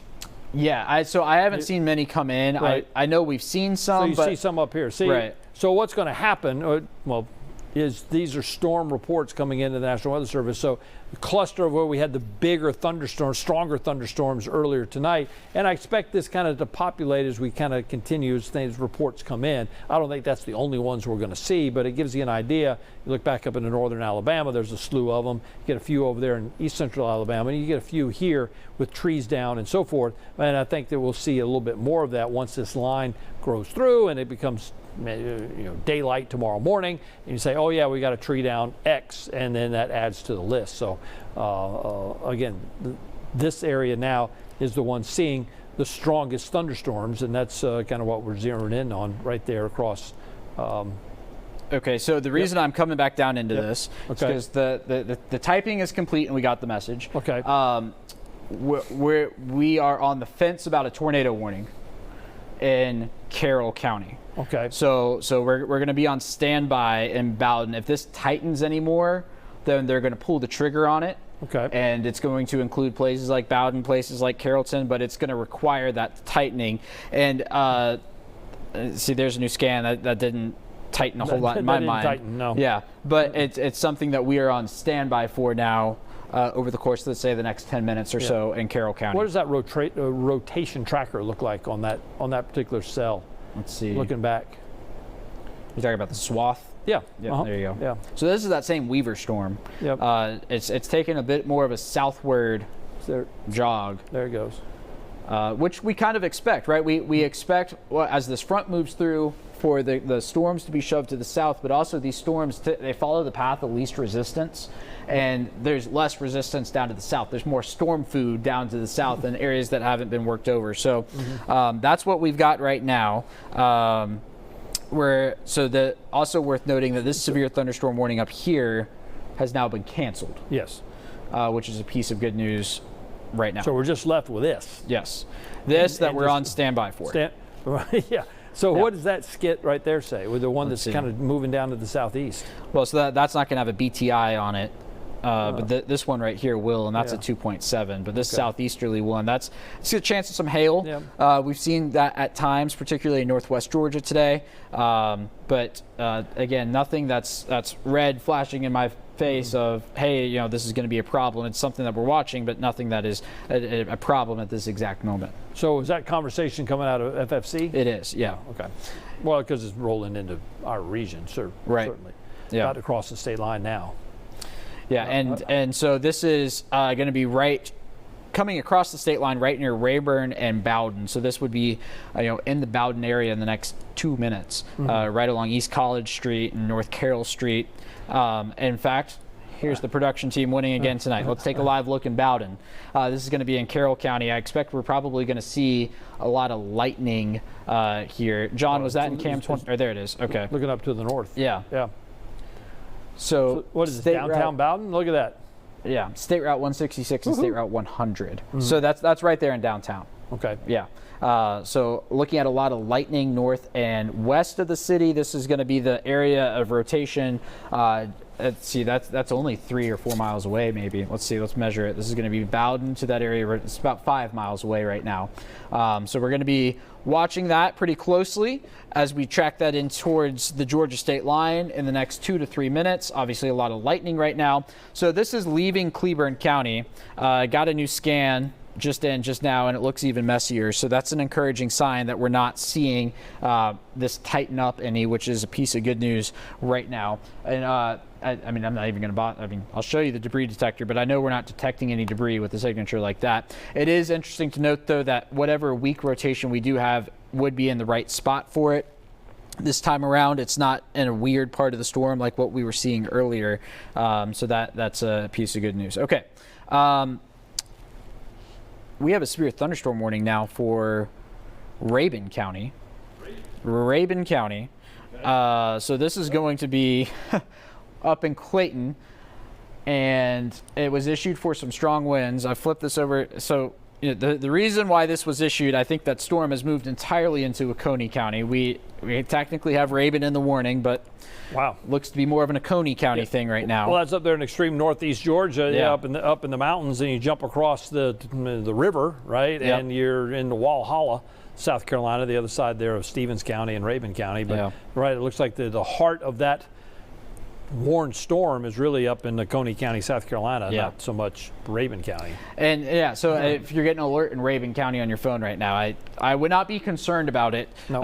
I think that's moving away. You're going to have some rain in Rabun County, definitely, but we're not really looking at much in the way of a severe weather threat anymore. No, that's some good heavy rain there rolling out of Homer, Banks County, right on through Jackson, Gwinnett County getting drenched right now, Buckhead right in the heart of downtown, and then Douglasville with some very heavy rainfall beginning to wind down there in northern Cobb County, northern Paulding.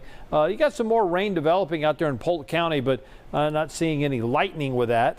Maybe 1 or 2, but it's just not going to pulse up to anything. It's this storm. This is kind of the last of it that we're watching there coming rolling out of Cleburne County, Alabama, knocking on the door a little bit of Haralson and Carroll County. So about to leave Cleburne now all alone for sure. Yeah. It looks like to me from, say this is 109, so this is about 30 minutes ago. Mm-hmm. It looks like it's pulsed up just a hair. You're getting more of these pinks and a little bit of white there into Carroll County, again, right where all that lightning is. Yeah. And there's that little bit of rotation right on the state line right now. Yeah. And in fact, so right on the state line, if not just over it. So looks like we're into Georgia now. Okay. Just barely. Just by Little Joe Road. There you go. 1 mile and 3/10. With that, with that rotation there. Right. Okay. And we're still watching that. And again, there's a new scan, and it does not look good. Mm-hmm. It looks great from a not wanting a tornado perspective. It does not look good from wanting a tornado perspective, which nobody wants. So yeah, there you go. But some wind, probably, for sure. Yeah. And so now you can probably, Cleburne County, you're done. You stand down, you're fine. You can go to sleep in Heflin. You got some rain, but the storms are all gone. And we go back into Alabama to show folks that there's these storms, but the Birmingham people aren't too concerned about them, as they're drifting off a little bit to the southeast. Yeah. I guess the front's probably back up here, right here. Yep. Yeah. And looking at this from a broad brush, there's nothing jumping out at me about those storms rotating at all. No. But did you see this back into the other side of Cleburne County? Mm. Those two, let's see what those look like compared to the reflectivity. Yeah. No. They're just not strong. They're not strong. Yeah. No. That's what matters. They're not strong. No. But there are things that you can, as we sit there and go back and look, it catches your eye. Right. When you get the red and the green right there, and certainly the shape of that. Okay, so we've got a new severe thunderstorm warning. Okay. This is going to be for Carrollton. This is going to be as that area of broad rotation moves in towards Bowden. And this is going to have the tornado possible tag on it. Okay. This is going to be for winds of 60 miles an hour, quarter-sized hail moving east at 30. But again, all these warnings have had east on them. I've been drawing them a little east-southeast because they're moving in that direction. So let's draw this now towards Whitesburg. Okay, so you got University of West Georgia there in Carrollton in the next 19 minutes or so. Pretty good wind and rain. Carrollton in 22, Whitesburg in about 42. That's on the other side of the county. So the speed of these storms have been fairly consistent through the night at 30. So we haven't seen them speed up or haven't seen them really slow down, but we have seen the intensity come down from what they used to be. But again, this is where we have the possibility of this rotation. And it's the only storm that we see like that across the area, even though we're getting heavy rain and wind over a good chunk of real estate across Metro Atlanta and North Georgia. But this is the kind of the last of the storms that we're looking at. And so this is from the Birmingham radar, David. So we're looking a little higher up in the storm. Flip this over to Peachtree City, and we're not seeing that same type of signature. But still, even when you have rotation at that level that we were just looking at from the Birmingham radar, say 2,000 feet higher, it doesn't take a whole lot of heavy rain to push that down just a little bit. But luckily, we have not seen that, which is, again, another piece of good news at this point in time. Right. All right, so let me while I reset the radar there. Let me go through this timeline again of the precipitation. So get it to where we are now, kind of after the 1 o'clock hour and 2 a.m. Look how things beginning to wind down. This is on the next 30, 45 minutes or so, and then into the early morning hours, there goes the showers, and then by morning, daybreak, sunrise, all gone. Maybe a few lingering clouds, but the precipitation long gone. That was our Fox model. Here's another model we look at as we take you forward over the next hour or two, and then see how things are just kind of lined up, and then watch how the intensity of the storms, well, it goes down. The further we go down into the morning, and that is certainly some great news right on into daybreak, and then boom, there you are with some sunshine galore. Temperatures across the area, you're starting to see them kind of fall off into the 60s to the north. Then we're waiting on the cooling of the air and by the rain, moving down south and east where we're in the mid to upper 70s right now. But this time of year, our average low 63, and so we'll right there in the 60s. The other thing that's going to be a factor tomorrow, going to be a nice little breeze out there across the region by tomorrow afternoon, around 25, 30 miles an hour, but the sun will be out, and that breeze is from not storms, and that's certainly some great news. All right, so we'll go back to Fox 5 Live Viper and track all the storms that are out there, and this is moving through Metro and a lot of the suburban counties as we speak. Sub-severe. Great. All right, but we're still holding on to this severe thunderstorm warning out there in Carroll County. The reason we're hanging on to it, it has the possibility of spawning a quick tornado, what we call the spin-up tornadoes. We haven't seen it in a little while. We had that cell back into Alabama, but right now we don't have that, but we do have probably some gusty wind with the cell. So here is just to the north of Bowden, heading toward downtown Carrollton. So here goes your run in the storms that we've seen tonight. Temple to Douglasville to Mableton. There's some thunderstorms going on, but gusty winds, yes, but severe storm, no, not, and we don't expect that to ramp back up.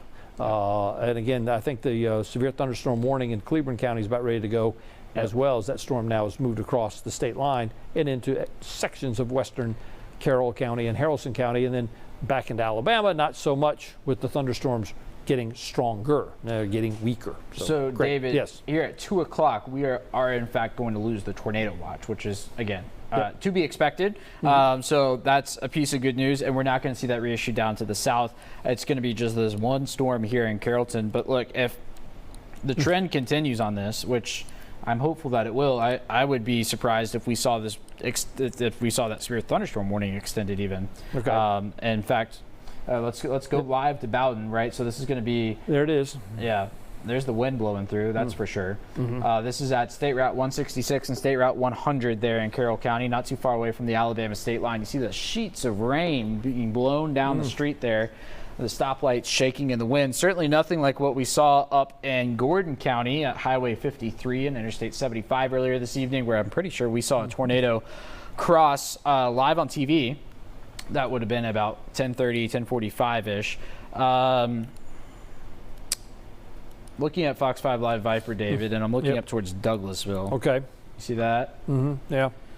I don't know what to think about that. Yeah.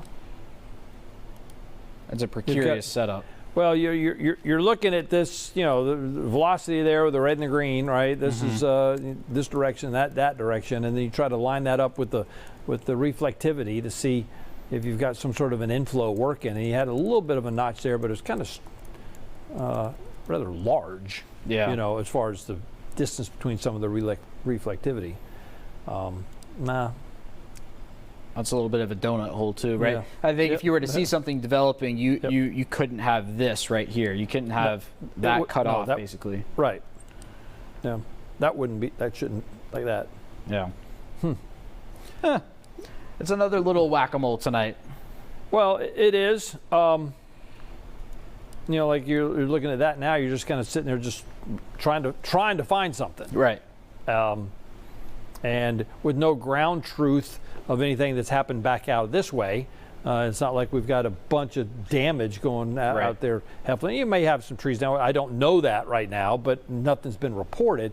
So it's not like you're going, oh, this thing has had a history. It's just had a history of some small rotation, but it's still a severe thunderstorm with the capability of some strong damaging wind. Yeah, look at this. These are the storm reports. Look how many up here. This was crazy earlier today. The storms that they had up there in northern Alabama, and then not so much here between Birmingham and Huntsville. And then we're starting to populate the area here in northwest Georgia with some storm reports, trees down and the like. But out that way, there's just some power outages from that cell. And these are the power outages, the map, particular counties and the percentage on there. And see a little bit. You know, I mean, it's not nothing. Obviously, if you're in Cherokee County, you got 3,000 customers without power. That's something. 2,000 there in the parts of Cobb County. You know, that's 7,500 in the state. Yeah. Or I'm sorry, 17,500 in the state. Yeah. So, you know, I'm sure that your power's out. You want it back on. Yes. You know, pronto. Heavy rain now taking place here. Look how, I mean, that line is not what it was. Certainly, it doesn't look. Just looks like a rainy night in Georgia right now. Yeah. With a few thunderstorms, but not many. It's this cell that we're just kind of keeping an eye on, kind of babysitting here in the late hour, and we'll see what happens with that over the next little bit. I'm still thinking it's going to run into some a little bit more stable air. Yeah. What happened? Well, I'm just trying to get the reflectivity to come back up, and it was trying to go to bed. Okay. All right. So no more warning that we see there with Cleburne. So we're down to one. We're down to one. Yep. We're a night full of a bunch for a while, starting at 10 o'clock tonight, it seems like. Right there in northern Carroll and a little bit, well, probably not even none in Haralson County right now. It's just Carroll County with the lone thunderstorm. Folks in Carrollton going, all right, well, let's get this through here so we can go to bed and start our Wednesday morning. So, David, let's take a field trip. Okay. Let's go to Carrollton. Okay. All right. So we're going to be looking live from another GDOT camera here. This is State Route 166 and Maple Street there in Carrollton. So some heavy rain, some wind right now as this storm is sliding to the south and to the east. I know your phone might be saying east, but it's going southeast. Trust me, we've been tracking them all day. And so going to be sliding in towards Coweta County in the next 30 to 45 minutes. But again, we're looking at this storm on the downward trend, and this is our last severe thunderstorm warning that we have in effect. As the heavy rain now moves through Douglasville, moves through Atlanta, moves through Snellville, closing in on Monroe here in the next little bit.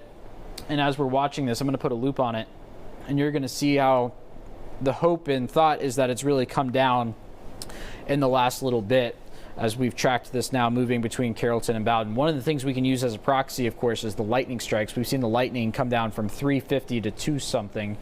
So we're losing the lightning with this as it moves in towards Carrollton and Whitesburg, about to cross the Chattahoochee River there into Coweta County, and going to continue that southward push now into the course of the next little while, for as long as it can hang on between Carrollton and Bowden. But David, we've been using the lightning as an indicator, and that lightning definitely on the downward trend now between Carrollton and Bowden as we track this now towards Whitesburg in the next little bit. Yeah, kind of drill down even further into that county, into that area, and so we had that big cluster of lightning there in Cleburne And 203 to 88. Yeah, but that's a downward trend. Yeah. No doubt about it. As the cell now, this is look at the little shift also down to the southeast. Yeah. As it drifts. It's funny that Skit's got it going east. Don't know about all that. And a lot of the warnings tonight have had an eastward movement. In fact, I remember when we were back in towards Gordon County, we had that warning drawn out to the east, but we saw it going southeast. So yeah, they're moving southeast. We know, or at least east southeast, in some form or fashion. All right, and not seeing any really hail with this storm. Right. So that's good. That shows you that updraft isn't as strong as it once was. Yeah. Their hail hail detector, nothing's there. Go to our rotation detector, see what happened with that. It just kind of, just a little bit, but it looked a lot better. You know, right? You had more of it back in here. Certainly. Now it's pretty small. Now it's small. Okay, Yep. great. So still heavy rain wind there in Carrollton, and we talked about that tight gradient there with the colors indicating stronger wind. And then now just some plain rain, Heflin, Anniston, Jacksonville there in Alabama, and some more rain showers up there in Polk County. Concern now here in the metro area, though, is you're starting to get rain on areas already been rained on. So watch out if you're out early in the morning with some ponding on area roadways. Here's our 24-hour rainfall. You can see a couple inches. Yeah, now this was somewhat unexpected to have that much rainfall. We were thinking probably more like an inch, but some areas got over 2 inches of rain. That prompted a flood warning up in southern Floyd County. But you can see some other areas very, very light. So where some of the intense thunderstorms were and then came over areas that had already been rained on, then you get the higher rainfall totals. And we saw that out there to the west of Metro Atlanta. Up here across North Georgia, just some good old rainfall. We're going to see that continue now over the next little bit, the rain falling and the storms diminishing in intensity. That is great news. We're still watching this possible severe thunderstorm down there in Carroll County. So we're looking at as soon as we think that everything is good, I think we're looking to kind of put a lid on the severe weather threat across the area, and now it just becomes a rain event. But we've been with you since the beginning with the threat of rotating thunderstorms and tornadoes to bring you that information. But it looks like that here, new severe thunderstorm warning out here across Alabama, but for just some wind. And that's kind of what we're looking at out there towards Heflin, not so, and continues here in Carrollton. So yeah, and that does not have a tornado possible tag on it. No. So. All right, so I think there's anybody in the booth in there. There's some, well, I think that we can kind of put, Alex and I are going to still be here and monitor that storm, but I think that as far as our coverage goes, we've done what we set out to do, and that's inform you of severe weather across North Georgia. So as you go through the night, these storms we don't anticipate to ramp up. They'll start ramping down. There's still going to be some heavy rain and some wind, but the severe nature of the storms are certainly greatly diminished, and we don't anticipate these to fire up anything that would be of concern. If they do, of course, we'll bring that to you immediately. So for the Fox 5 Storm Team, I'm Chief Meteorologist David Chanley. Alex Ford has been here all morning. Remember that if you can download the Fox 5 Storm Team weather app, we can keep you updated through all sorts of latest forecasts, the radar, weather alerts, and such. It's been our pleasure to bring you this information. Joanne Feldman will be in here in a little bit on Good Day Atlanta to bring you the information that you've been wanting to know when it's going to be nice. We'll bring you the nice weather in here for Good Day Atlanta. Thanks for joining us right here on Fox 5.